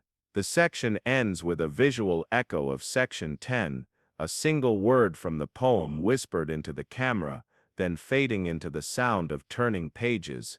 The next chapter will open with the scholars who tried to decode the meaning behind such phrases and discovered that reviving a language may not be the same as understanding it. The opening shot is stark, a close-up of a weathered stone tablet. The carvings are crisp, the symbols intact, but the narrator's voice cuts in with a chilling observation. You can read every letter and still know nothing. This is the paradox at the heart of language resurrection. Words are more than sound, they are vessels for meaning, shaped by culture, context, and shared memory. Without those, a revived word can be a hollow shell, familiar in form, empty in essence. Known history tells us this problem is common in linguistic archaeology. We can pronounce ancient Egyptian, thanks to the Rosetta Stone, yet whole swaths of its vocabulary remain ambiguous. In the case of Linear A, we can recognize the symbols, even guess at certain phonetic values, but the meaning stubbornly resists translation. The hidden truth is that this barrier is not purely academic. It is cultural amnesia, the irreversible loss of lived experience that once gave these words life. The documentary moves into a reenactment. An archaeologist recites a reconstructed phrase from our lost language to a modern audience. The words flow easily. The rhythm feels deliberate, but when the audience asks, "What does it mean?" there is only hesitation. The best the archaeologist can offer is a probable meaning. It might refer to a seasonal ritual, or possibly a trade agreement. The difference between the two could change everything we think we know about the people who spoke it. Known history frames this uncertainty as a normal part of scholarship, an open question waiting for future discoveries. The hidden truth asks whether some meanings were never meant to be preserved outside their original community. From here we travel to a remote museum vault, where fragile manuscripts from unrelated cultures are kept under low light. A curator explains how, in certain indigenous traditions, words for sacred rituals are not spoken aloud outside of ceremony. When anthropologists recorded them without permission, they captured sound without the accompanying worldview, creating a dangerous disconnect. The word exists, the curator says softly, but it no longer belongs anywhere. In our case, this disconnect might be even greater. If the lost language encoded concepts alien to modern thought, values, hierarchies, or cosmologies that no longer exist, then even the most perfect translation would be an approximation, not a restoration. The narrator draws a chilling comparison. It's like recovering the melody of a song but forgetting why it was sung or to whom. Known history reassures us that careful cross-cultural study can approximate original meanings. Linguists compare similar words in related languages. Archaeologists study artifacts for context clues, and historians trace oral traditions for lingering echoes. The hidden truth points out the danger of overconfidence. When context is guessed, it is tempting to build entire theories on shaky foundations. A mistranslated word could shift a people's image from peaceful traders to warlike conquerors, or vice versa. The documentary then presents a striking example. In the early days of deciphering Sumerian, a word once thought to mean temple was later discovered to mean storehouse. For decades, the mistranslation shaped our understanding of Sumerian society, portraying them as more religiously centered than economically organized. How many similar mistakes might already be lurking in the attempted reconstruction of our vanished language? We meet a semantic archaeologist, a rare blend of linguist and anthropologist, who has been working on semantic fossils. These are fragments of meaning preserved accidentally in idioms, proverbs, and place names. She points to a coastal region where the name of a bay in modern language means the tide carries the debt. The phrase is meaningless to locals today, but may have once referred to a tax system or maritime law in the lost tongue.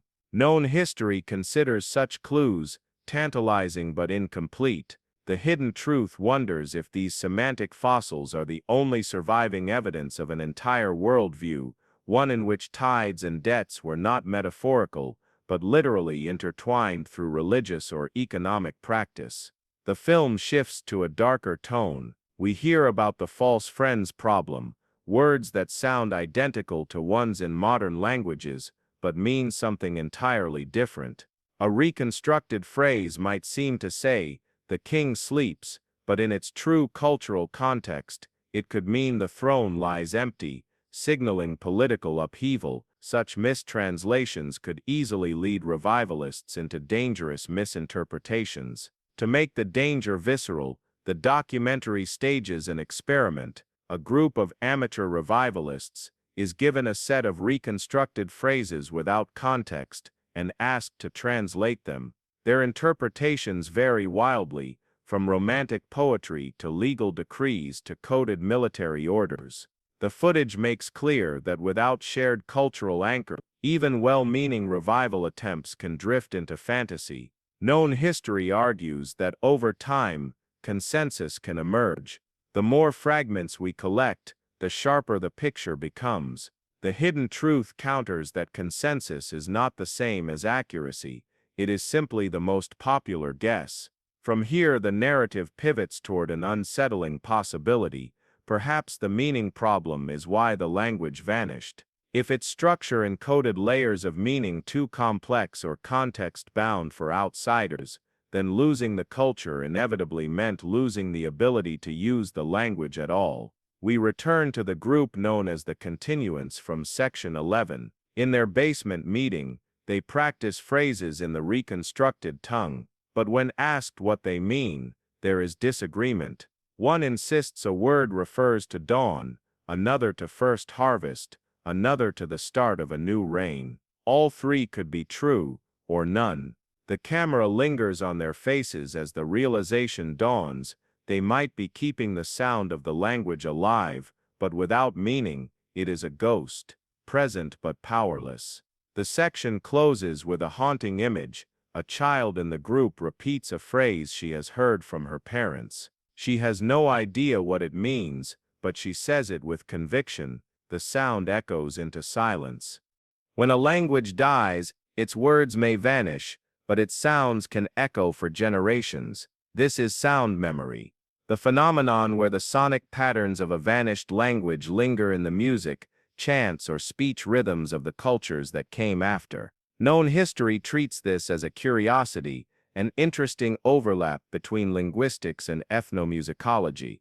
For example, Researchers have noted that the tonal patterns of certain extinct Native American languages survive in the ceremonial songs of tribes that no longer speak them. The hidden truth is that sound memory may be more than an echo, it might be a key. These rhythms, cadences, and tonal inflections could carry traces of meaning, emotion, and structure from the lost tongue, even when vocabulary has been erased. The camera shifts to an ethnomusicologist sitting in a dimly lit recording studio. Around her are reel-to-reel tapes, labeled with cryptic codes. She plays a field recording captured in the 1930s from a coastal community whose language disappeared centuries earlier. The melody is simple, almost hypnotic, but the stress patterns match those found in inscriptions of our lost language. It's not just music, she says.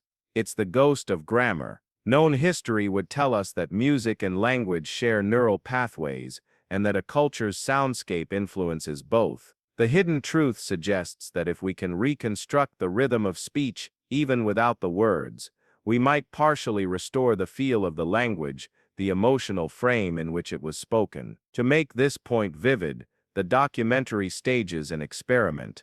A linguist plays a series of nonsense syllables to two groups of people. One group hears them in flat monotone, the other hears them with the reconstructed pitch and rhythm patterns of the lost language. Without understanding a single word, the second group consistently guesses which phrases are greetings, warnings, or commands. The implication is unsettling. Sound alone can transmit intention. This opens a door to a radical possibility. Even without meaning, a community could speak in the style of their ancestors, using sound as a cultural bridge. The film cuts to a rural festival in the region once inhabited by the language's speakers. Drummers pound out a beat that alternates in patterns eerily similar to the syllable lengths found in the ancient inscriptions. A local elder admits they don't know the origin of the rhythm. It's just the way it's always been played. To her, it's tradition. To the linguist, it's survival. Known history might dismiss such coincidences as unconscious inheritance, a pattern carried forward without deliberate preservation. The hidden truth is that these unconscious patterns could be the most authentic remnants we have, preserved not by scholars, but by the people themselves, woven into dance, song, and ritual without even realizing it. The documentary deepens the mystery by showing how sound memory sometimes outlives not only the words but the grammar. In one example, lullabies sung today by the descendants of the vanished culture use melodic contours that match the rise and fall of phrases in the lost language. Even without knowing the words, mothers unknowingly pass down the prosody, the sound shape of their ancestors' speech. We then meet a sound archaeologist, a rare specialist who uses computer modeling to compare ancient poetic meter with modern folk songs. She overlays a waveform of an ancient chant with one from a modern harvest song. The patterns align perfectly, separated by 1,000 years. This, she says with a smile, isn't coincidence, it's inheritance. Known history acknowledges such overlaps, but warns against reading too much into them. Sound is malleable, and cultures borrow from each other. The hidden truth challenges that caution, arguing that these overlaps might be intentional acts of cultural resistance. When conquerors erased a people's writing and outlawed their speech, the people may have encoded their language's rhythm into songs, disguising it as harmless entertainment, while secretly preserving identity. The narrative takes a darker turn as we examine how this preservation can be distorted. In one case, a ceremonial chant was recorded by missionaries in the 18th century. They transcribed it phonetically, but with their own pronunciation, subtly altering the rhythm. Over time, the altered version became the dominant one, effectively replacing the original sound memory with a colonial imitation. This raises the unsettling question: how much of what we think is preserved is already corrupted? The documentary gives a poignant visual to this question. We see two singers, one performing the chant as passed down in her family, the other using a reconstructed version based on archaeological research. The difference is subtle but striking. One feels soft and lulling, the other sharp and urgent, which is authentic, which is invention, perhaps both, perhaps neither. Known history might leave the question open. The hidden truth admits there may never be a definitive answer, but insists the act of preserving some form of sound memory is still valuable. The section ends on a deeply cinematic note. A lone musician plays a haunting melody on a reconstructed ancient instrument, the tones drawn from inscriptions and fragments. In the background, a child hums along, not because she knows the language, but because the rhythm feels right. The scene opens in a quiet village kitchen. A grandmother arranges food on the table, not in a straight line but in a circle, starting from the east and moving clockwise.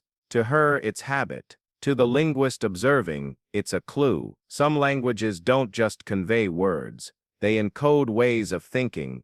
They shape how speakers perceive space, time, and relationships. The lost language at the center of our investigation may have been one of them. Known history treats this as a well-documented linguistic fact. The Sapir-Whorf hypothesis, or linguistic relativity, holds that language influences thought. For example, languages without words for left and right often use cardinal directions, north, south, east, west, so strongly that speakers orient themselves without a compass, even indoors. The hidden truth here is far more intriguing. Even if a language dies, its cognitive blueprint may persist in the minds of descendants, influencing behavior, culture, and worldview in subtle but measurable ways. A cognitive anthropologist leads us into an experiment. He asks a group of locals who do not speak the ancient language to arrange a timeline of photographs showing a seed growing into a tree. In most cultures, people arrange the sequence from left to right or top to bottom, but these participants do something different. They arrange the timeline east to west, following the path of the sun. This mirrors what linguists believe was a core feature of the lost language's conceptual structure, one that linked the flow of time to the movement of the heavens. Known history might chalk this up to environmental adaptation. After all, these people live in a region where the sun dominates daily life. The hidden truth suggests something deeper. They may be thinking with the mental framework of a language they've never heard, guided by cognitive habits passed down over centuries. The camera cuts to archival sketches of ancient settlements. Homes are aligned in specific patterns, not for defense or convenience, but for symbolic orientation. This same alignment still appears in some modern villages. The residents give practical reasons. It's how the wind flows. It keeps the sun off the door, but the pattern matches a cosmological map reconstructed from inscriptions in the lost language. Then a psychologist introduces an idea called linguistic residue, unconscious ways of categorizing the world that persist after the words are gone. She shows a test where participants sort colors.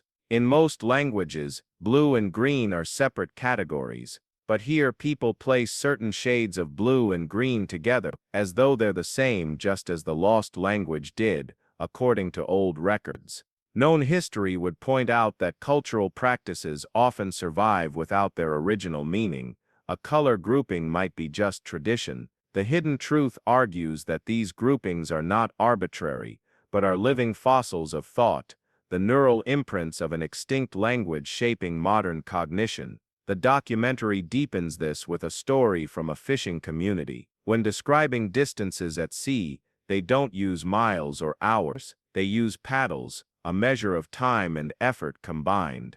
This unit doesn't appear in their modern official language, but it does appear in translations of ancient maritime poetry from the lost language. The practice has survived not as a linguistic term but as a mental calculation. We meet a local elder who explains that in her youth, she was told the sea has two moods, near and far. This binary matches the ancient language's documented spatial system, which may have lacked precise numerical distances entirely. Known history might classify this as cultural storytelling. The hidden truth suggests it's more than that. It's an inherited perception framework, where the world is divided not by numbers, but by relational states.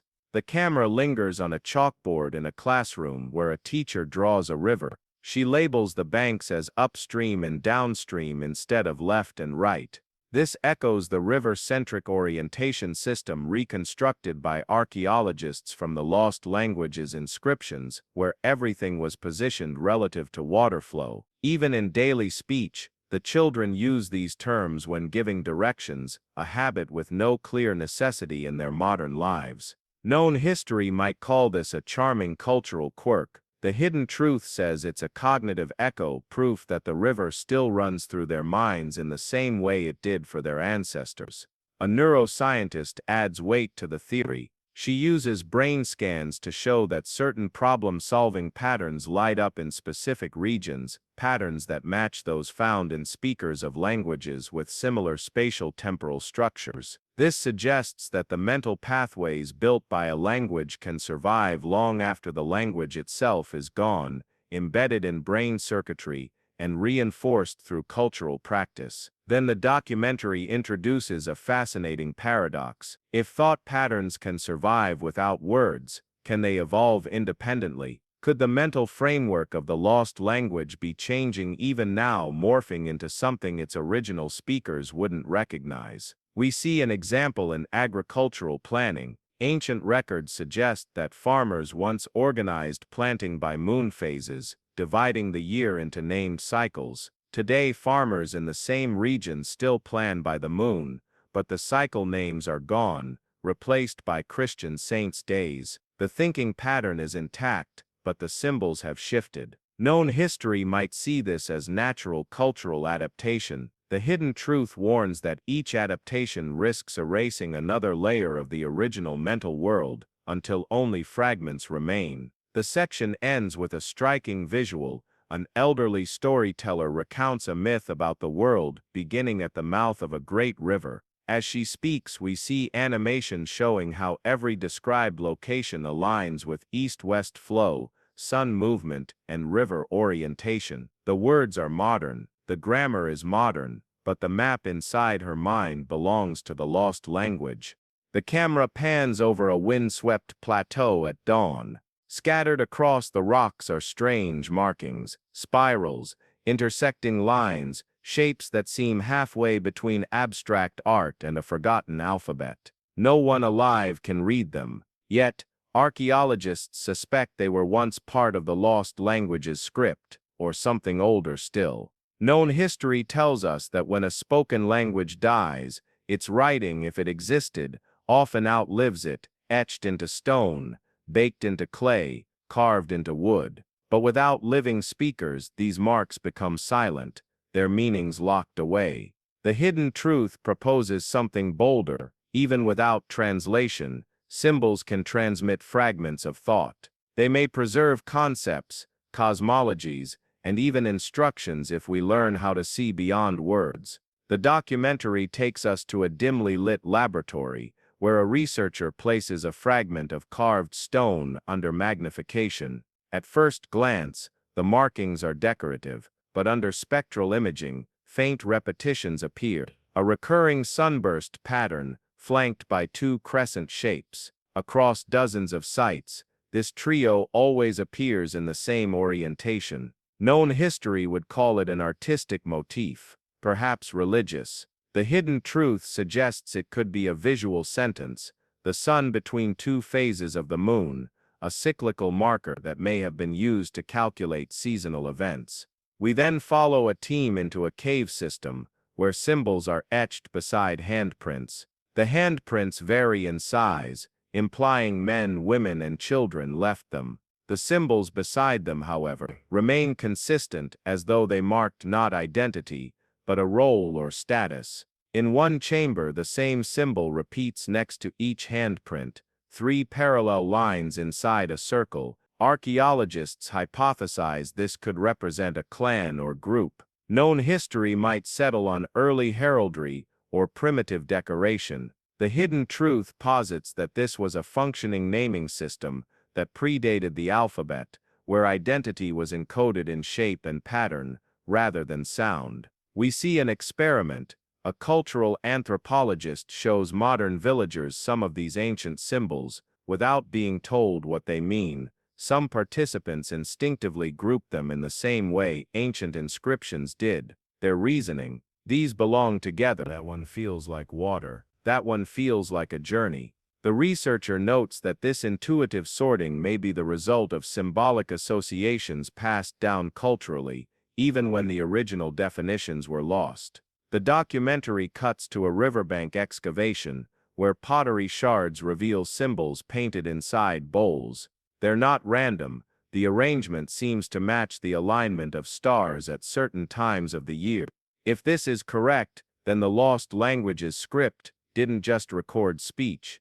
It embedded astronomical knowledge into everyday objects. Known history might call this early star worship. The hidden truth sees it as a calendar system, so integrated into daily life that it was literally part of what people ate from. We then meet a semiotician, an expert in the study of signs and symbols, who explains that writing systems don't appear fully formed. They evolve from proto-symbolic systems, where each image represents an idea, not a sound. Over time, these images may become more abstract, eventually representing syllables or letters. But when a culture collapses before the transition is complete, we're left with what looks like art, but is actually frozen language. One example from the lost languages territory is a series of carved path symbols found along old trade routes. They appear where travelers would need to choose a direction, as though guiding the way. Today, hikers still mark these trails with stacks of stones, a practice possibly descended from the same symbolic tradition. Known history sees this as coincidence or practical reuse. The hidden truth sees it as a direct survival of an ancient symbolic navigation system, stripped of its linguistic layer but retaining its core function. The camera moves to a UNESCO storage vault. Inside, hundreds of stone tablets from the lost languages region are stacked in crates, many undeciphered. The markings vary, but a recurring set of symbols, spirals, grids, zigzags, appear across them. When the grids are compared to aerial maps, the proportions match nearby fields and irrigation systems, hinting that the symbols may have been agricultural records. Known history might label these as decorative or ceremonial. The hidden truth suggests they were functional data, a written form of resource management.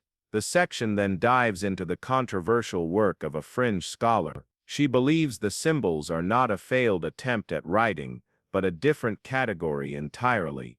A concept script that doesn't record speech, but pure meaning. If she's right, then translation through phonetics would never work. Instead, we'd need to learn how to think like the people who made them. To illustrate, she draws a symbol resembling a fish with a vertical line above it. She explains it could mean fish caught or place where fish rise, not a word, but a conceptual package combining object, action, and location. Known history warns against overinterpretation. Countless ancient marks have been misread by enthusiasts. The hidden truth asks if the lost language's script worked this way, could it survive in modern iconography? The documentary flashes to examples, warning signs, emojis, international symbols. A red circle with a slash doesn't spell a word, it transmits a concept instantly, no matter your language. Could the ancient symbols have worked similarly, their meanings surviving in cultural patterns of visual shorthand? The section's final act focuses on one compelling discovery. In a coastal temple ruin, carved into the floor, is a massive spiral with radiating lines. When viewed from above, the spiral aligns with the curve of the bay and the path of the prevailing winds. The implication: the symbol wasn't just a design, it was a map integrated into the architecture itself. Known history might treat it as sacred geometry. The hidden truth suggests it's a blueprint of lived reality, where the symbol was the place was the symbol, and language flowed not from mouth to ear, but from stone to mind.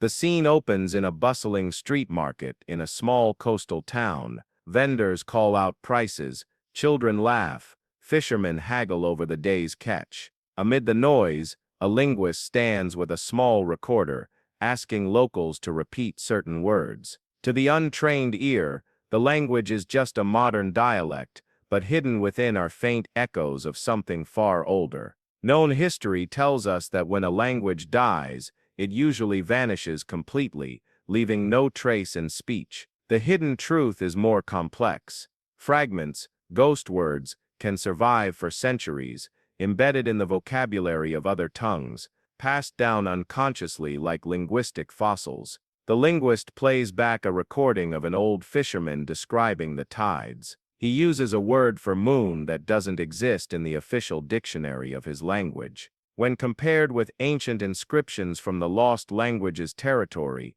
the same word, nearly identical in sound, appears carved into stone. It's not proof of direct descent, but it suggests a stubborn survival. The documentary then takes us to a university phonetics lab, where sound waves dance across a screen. A researcher explains that certain phonemes, the smallest units of sound, are rare globally. When these rare sounds appear in modern dialects in the same region as the lost language, it's like finding a unique genetic marker. They may be remnants of the vanished tongue's sound DNA. Known history might chalk these similarities up to coincidence or natural convergence. The hidden truth considers them deliberate survivors, preserved because they carried cultural weight tied to sacred concepts, rituals, or places. We visit a village where the word for river is unlike any in surrounding regions, but nearly matches a reconstructed word from the lost language. Local elders insist, "It's always been our word." When asked what it means, they don't just say river, they say it means the one who feeds, hinting at a world view embedded in the word itself. Here the contrast sharpens. Known history tends to strip meaning down to simple definitions. The hidden truth sees in these ghost words entire systems of thought, cosmologies where nature wasn't described, but personified, remembered, and revered.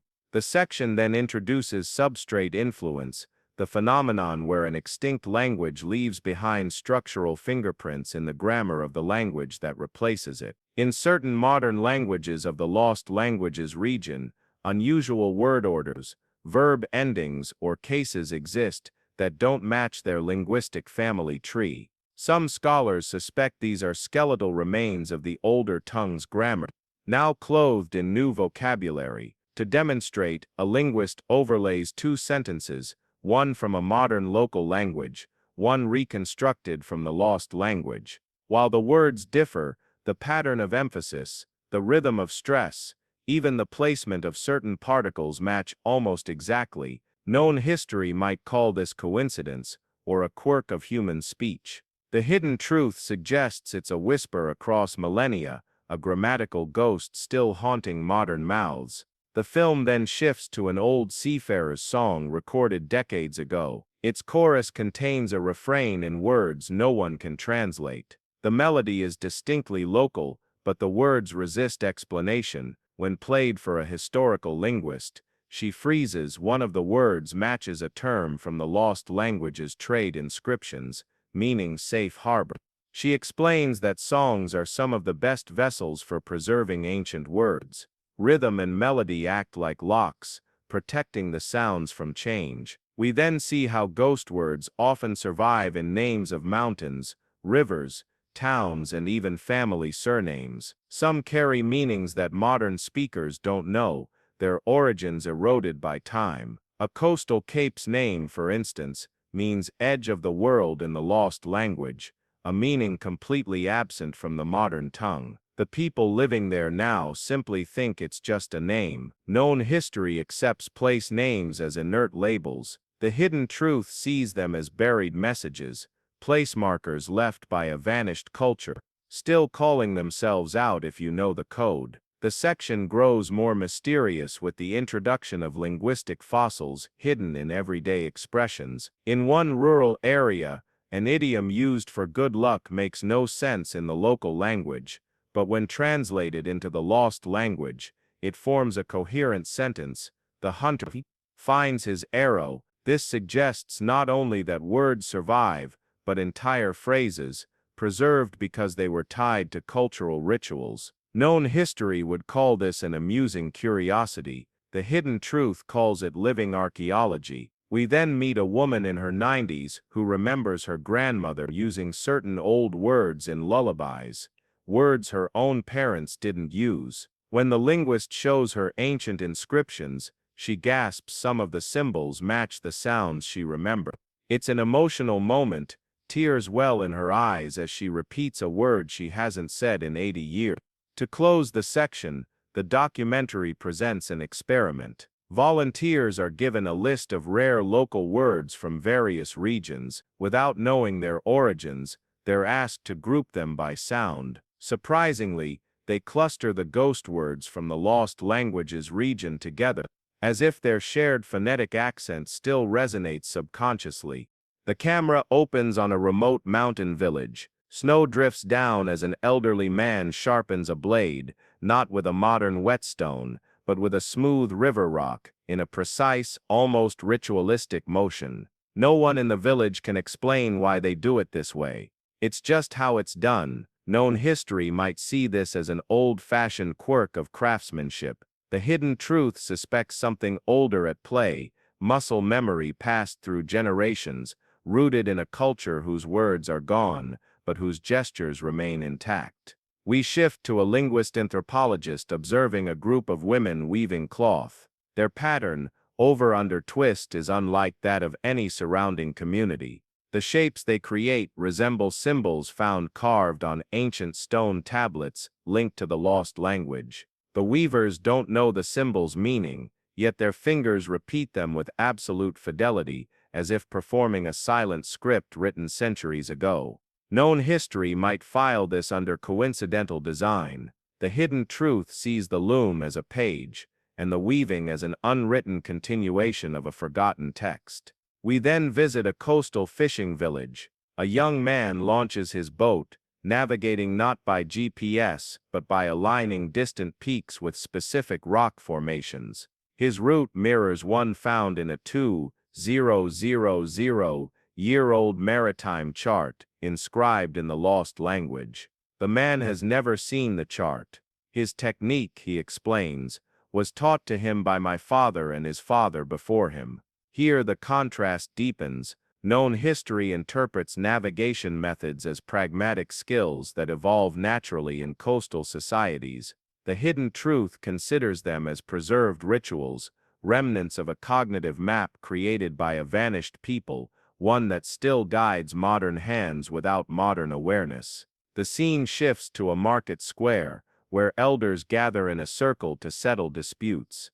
Their process, taking turns to speak while passing a carved wooden staff, is eerily similar to conflict resolution practices described in ancient texts of the lost language. Today, the people call it a village tradition, stripped of its original words but still heavy with symbolic form. Known history might dismiss this as parallel development in human culture. The hidden truth suggests the staff was once more than a prop. It was a linguistic anchor, a tangible object that structured speech, ensuring that language and order flowed together. We then explore music and dance. In one remote valley, an annual festival features a particular stepping pattern: 3 steps forward, 1 step back, repeated in cycles. To outsiders, it's just choreography. But when mapped visually, the pattern aligns with the meter of ancient poetry written in the lost language, a rhythm that may have been designed to match the heartbeat or breath patterns of recitation. Known history would call this a pleasing coincidence. The hidden truth suggests the dance is a living fossil of oral tradition, an embodied poem that outlived the tongue that composed it. In another location, a blacksmith hammers out blades in a sequence of 3 strikes, pause, 2 strikes, a cadence no apprentice dares alter. Metallurgists confirm there's no functional reason for the rhythm. However, in reconstructed chants from the lost language, certain work songs match this beat exactly. The blacksmiths may unknowingly be striking out the syllables of a vanished prayer. Known history tends to see work songs and motions as shaped by efficiency. The hidden truth sees them as coded acts of remembrance, speech turned into movement when speech itself could no longer be spoken. The narrative then brings in cognitive science. Researchers explain how procedural memory, the memory of how to do things, can persist across generations even when declarative memory, facts, words, stories fades. This means a culture could lose its language, yet retain its embodied habits, from the way food is prepared to the way tools are held. To illustrate, we meet a farmer who plants his crops in an unusual spiral pattern. Local agricultural experts can't explain its logic, but archaeologists recognize the same spiral from aerial surveys of ancient field systems tied to the lost language's people. The spiral may have been a mnemonic, a way to recall seasonal cycles without words, letting the land itself speak. Known history might call this adaptation to the terrain. The hidden truth sees it as an unbroken physical sentence, still readable in the right light. The documentary then follows a group of storytellers who act out folk tales without speaking, using gestures, facial expressions, and props. One gesture in particular, two hands circling one another, is meaningless to the audience, but in the reconstructed sign language of the lost culture, it means turning of the seasons. The storytellers never learned the lost language, yet their performance preserves a fragment of it, translated into the language of the body. Known history views such gestures as theatrics. The hidden truth sees them as echoes of a performance tradition that refused to die, choosing motion over speech as its vessel. We visit a martial arts school in the region. Their stances, low and rooted, mirror the posture of figures in ancient carvings from the lost culture. No one here claims an ancient origin, but biomechanical analysis shows that the stance provides no modern advantage in combat, suggesting it may be preserved for symbolic, not practical reasons. Known history might call this habit or style. The hidden truth sees it as a prayer disguised as a fighting pose, the body holding a conversation the mind no longer hears. As the section nears its close, the film juxtaposes these embodied memories: the weaver's hands, the navigator's gaze, the dancer's feet against the carved stones and artifacts of the lost language's people. The movements align like mirror images. The screen fades in on a windswept plateau, where jagged stones jut from the earth like broken teeth. Some are blank, eroded into anonymity. Others bear faint grooves.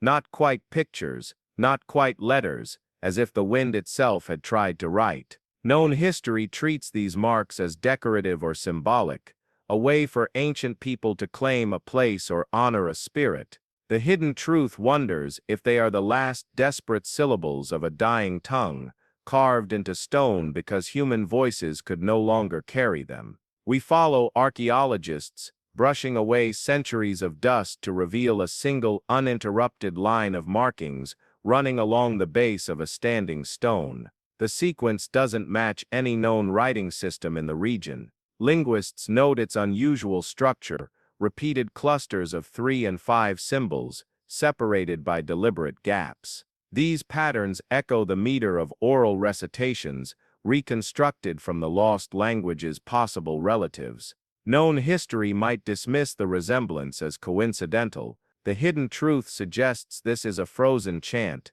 a prayer petrified into stone, the spacing representing breaths between verses.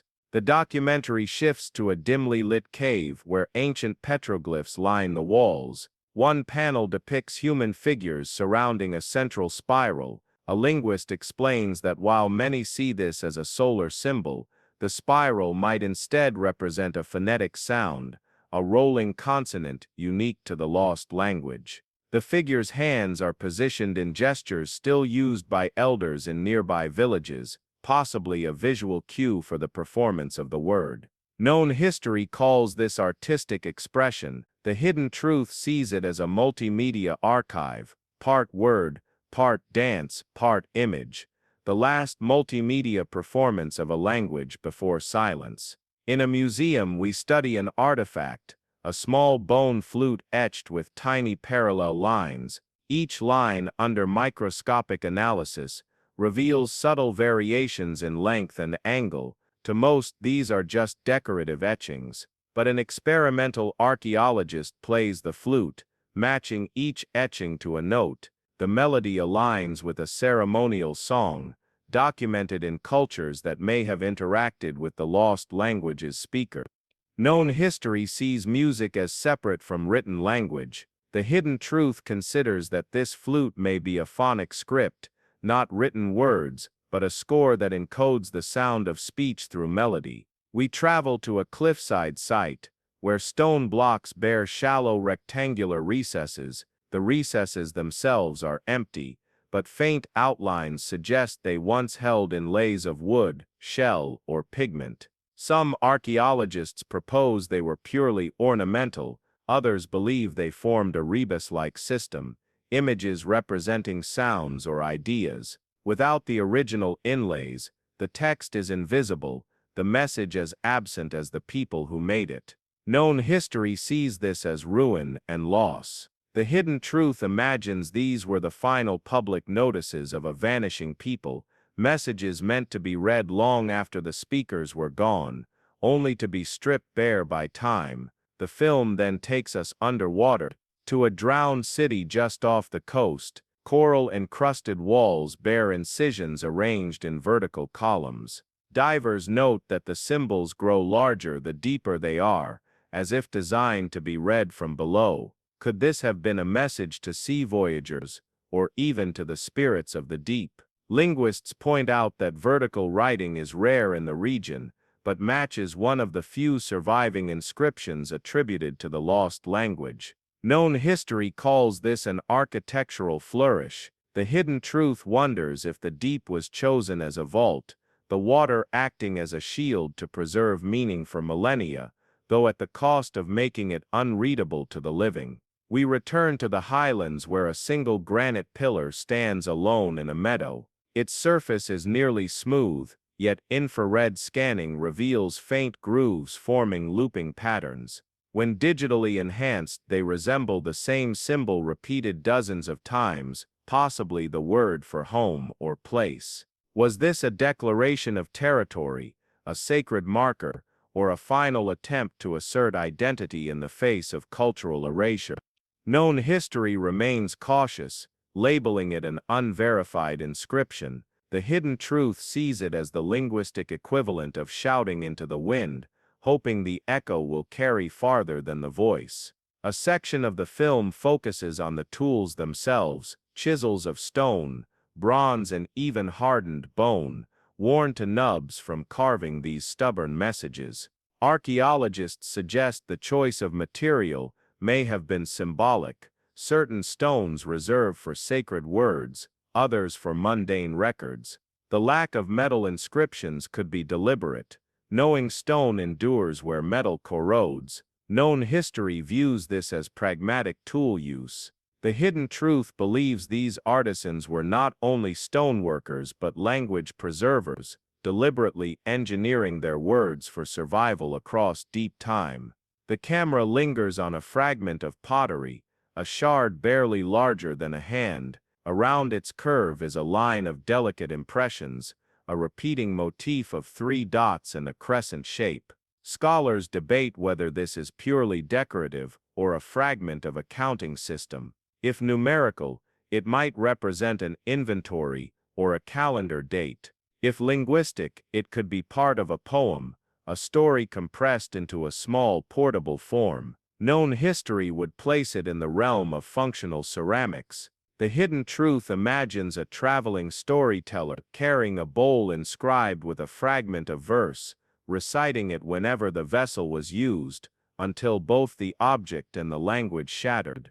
Toward the end of the section, the documentary gathers all these carved, etched, and inscribed examples together on a massive digital wall. Patterns emerge, certain shapes recurring across hundreds of miles and centuries, suggesting a shared symbolic vocabulary. Even without knowing their precise meaning, the repetition speaks to a unified cultural identity that resisted dissolution until the very end. The opening shot is stark. A modern linguist sits at a desk under a single lamp, surrounded by stacks of dusty notebooks, brittle maps and photographs of artifacts. On her laptop screen, a jumble of symbols flickers, some sourced from stones, others from pottery, others from oral traditions. She scrolls through them slowly, like a detective reviewing fingerprints from an unsolved case. Known history says that when a language is gone, it is gone forever. No amount of reconstruction can truly bring it back. The hidden truth suggests that fragments, however scattered, can sometimes be coaxed into speech again. We watch as a team of linguists and computer scientists feed thousands of images of inscriptions into an AI trained to detect visual patterns. On the monitor, the software begins grouping the symbols, identifying recurring clusters and possible grammatical structures. The team notes that some combinations match the rhythms of a preserved chant from a nearby region, a chant dismissed by earlier researchers as unrelated. Known history sees this as mere coincidence in cadence. The hidden truth sees it as a heartbeat, faint but steady, waiting for someone to listen closely enough. The film shifts to a rural village, where an elderly woman sits on her porch, humming a song passed down from her grandmother. The words are half forgotten, replaced with sounds whose meaning she no longer knows. A field researcher gently asks her to sing it again, recording each syllable. Later, when compared to known phonetic reconstructions of the lost language, several rare consonants match exactly sounds that do not exist in the dominant regional tongue. Known history might call it an accidental preservation. The hidden truth calls it a survival, a seed buried deep in memory, now uncovered. Next, we enter a sound lab, where linguists reconstruct probable pronunciations by layering data from related languages, historical phonetic notes, and spectrogram analysis of the surviving chants. We hear the results: strange, lilting words that seem to balance on the edge between song and speech. A musician joins the team, setting the reconstructed words to a rhythm inspired by ancient instruments.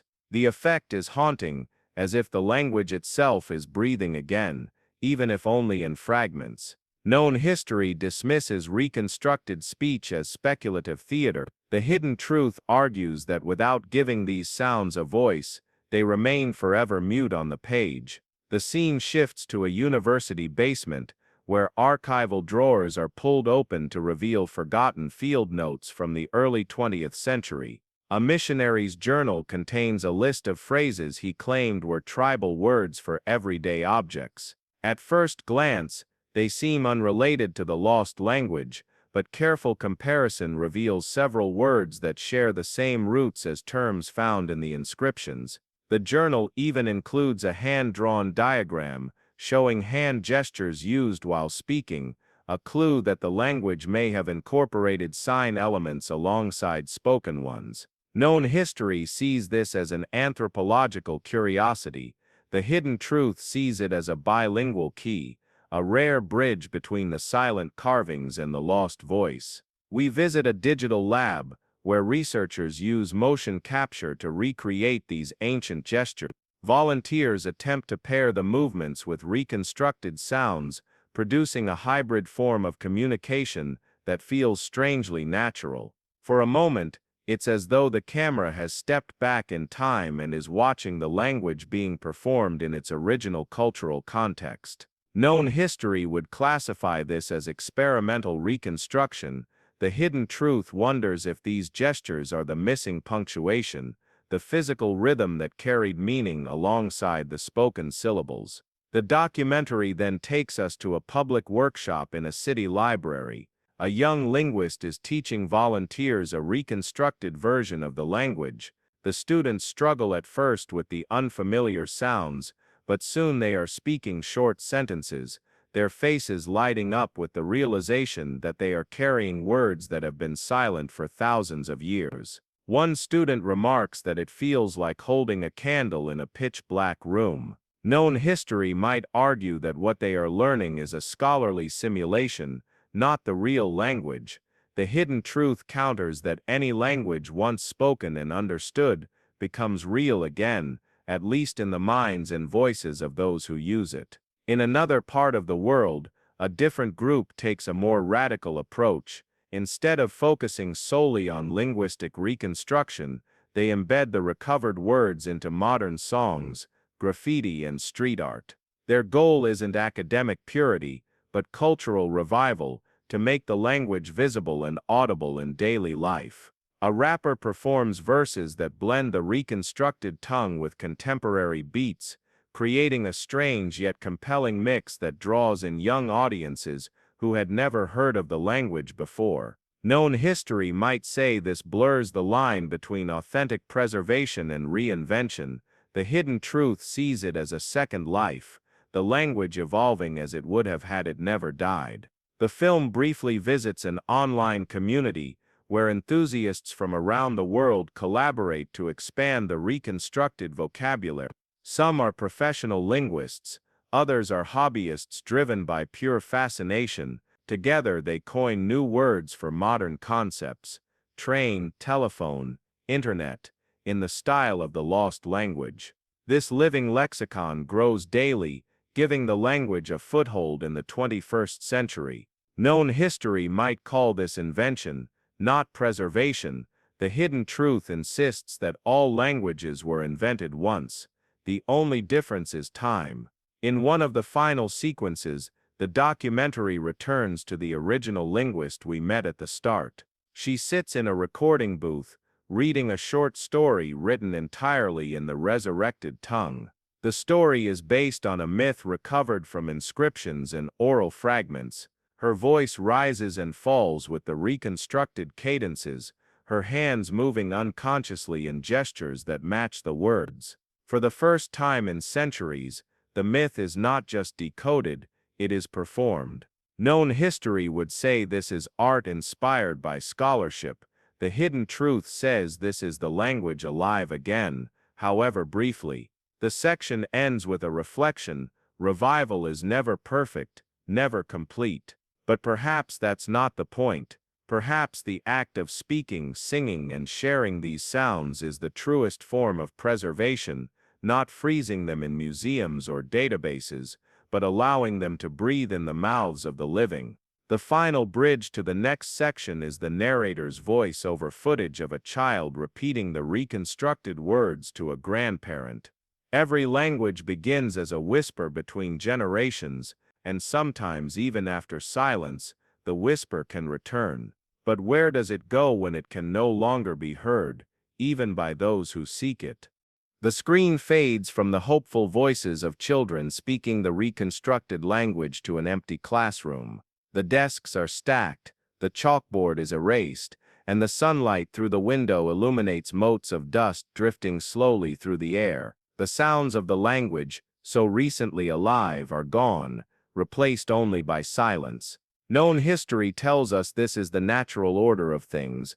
Languages are born, live for a time, and then die. They vanish like species, like civilizations, like stars. The hidden truth is harsher. Sometimes, even after revival, a language can die again, and this second death can be swifter than the first. We follow the camera into a village where the reconstructed language had briefly taken root. The mural painted in its honor is now faded, weathered by rain and sun. A shopkeeper explains that the community classes stopped when the funding ran out. Younger generations, already overwhelmed by the demands of school and work in dominant languages, stopped practicing. Words once repeated in workshops have slipped from memory. Known history sees this as inevitable. Without a strong, self-sustaining base of speakers, any revival effort collapses. The hidden truth is that sometimes survival depends less on vocabulary and grammar, and more on the will to weave a language into the fabric of everyday life, a will that can be difficult to sustain. We visit an archive where shelves hold hundreds of recorded hours of the reconstructed language. Researchers speak proudly about the completeness of the collection. Every known word, every reconstructed phrase, safely preserved for future generations. Yet the footage cuts to a young man scrolling through his phone, oblivious to the treasure stored just a few blocks away. Known history says the archive is the ultimate safeguard. The language will never truly be lost now that it's documented. The hidden truth asks, what good is a language if it exists only as a file? No one opens a recording, no one listens to a script, no one reads aloud. The scene shifts to an international conference on endangered languages. A speaker warns that revival efforts often fail when they are treated as short-term projects rather than living movements. The audience nods politely, but outside the hall, commercial billboards blare in the dominant tongue. It's a stark visual reminder that cultural revival exists within an ecosystem of competition, one where larger, more powerful languages can crowd out smaller ones, even when those smaller ones have been painstakingly brought back. Known history frames this as a matter of linguistic Darwinism. The strongest survive. The hidden truth sees it as an imbalance of power, where the strength of a language is often determined not by its speaker's passion, but by political, economic, and cultural dominance. Back in the linguist's office, the original researcher reflects on the revival journey. Her desk is still cluttered with notes and artifacts, but she admits that some of the volunteer speakers have drifted away. Life is busy, people move. Without a daily need for the language, even the most enthusiastic learners fall silent. She compares it to planting a tree in poor soil. It may bloom briefly, but without deep roots, it cannot weather the seasons. Known history treats this as a romantic tragedy, the noble but doomed effort to hold back time. The hidden truth wonders if doom is inevitable, or if the real failure lies in not changing the conditions that caused the language's extinction in the first place. The documentary takes us to a small coastal community where revival has taken a different path. Instead of teaching the language in classrooms, they embed it into fishing songs, market bargaining, and even sports commentary. It is never perfect. Many words are mixed with the dominant tongue, but here the language has a purpose. People speak it without thinking about preservation. It simply becomes part of life again. Known history might see this as a diluted form of revival. The hidden truth calls it resilience, proof that survival doesn't always look like a textbook reconstruction, but such examples are rare. The documentary shows a stark statistic of all attempted revivals in the last century. Most faltered within 2 generations. The reasons are not always cultural disinterest. Sometimes it is displacement, urban migration, or the simple fact that survival demands fluency in more economically powerful languages. Known history records this as another point in the inevitable trend of language loss. The hidden truth sees it as a warning that revival cannot exist in isolation from the broader struggles of a community. The closing scenes take us to a windswept archaeological site where the original inscriptions of the lost language lie half buried in earth. The camera lingers on the worn carvings as the narrator's voice enters, low and reflective. Every word is a thread. Pull enough threads, and the fabric comes apart. But sometimes, if you catch one in time, you can begin to weave again. The danger is believing that weaving once is enough, when in truth it must be done again and again, or the cloth will unravel. The final contrast frames the story's legacy. Known history will remember this language as one that lived, died, was briefly reborn, and then faded once more. The hidden truth is that no language ever truly vanishes, as long as it remains in human memory, even if that memory is only a faint echo in the mind of one person, or a fragment in a forgotten recording, waiting for the day someone decides to speak it aloud again.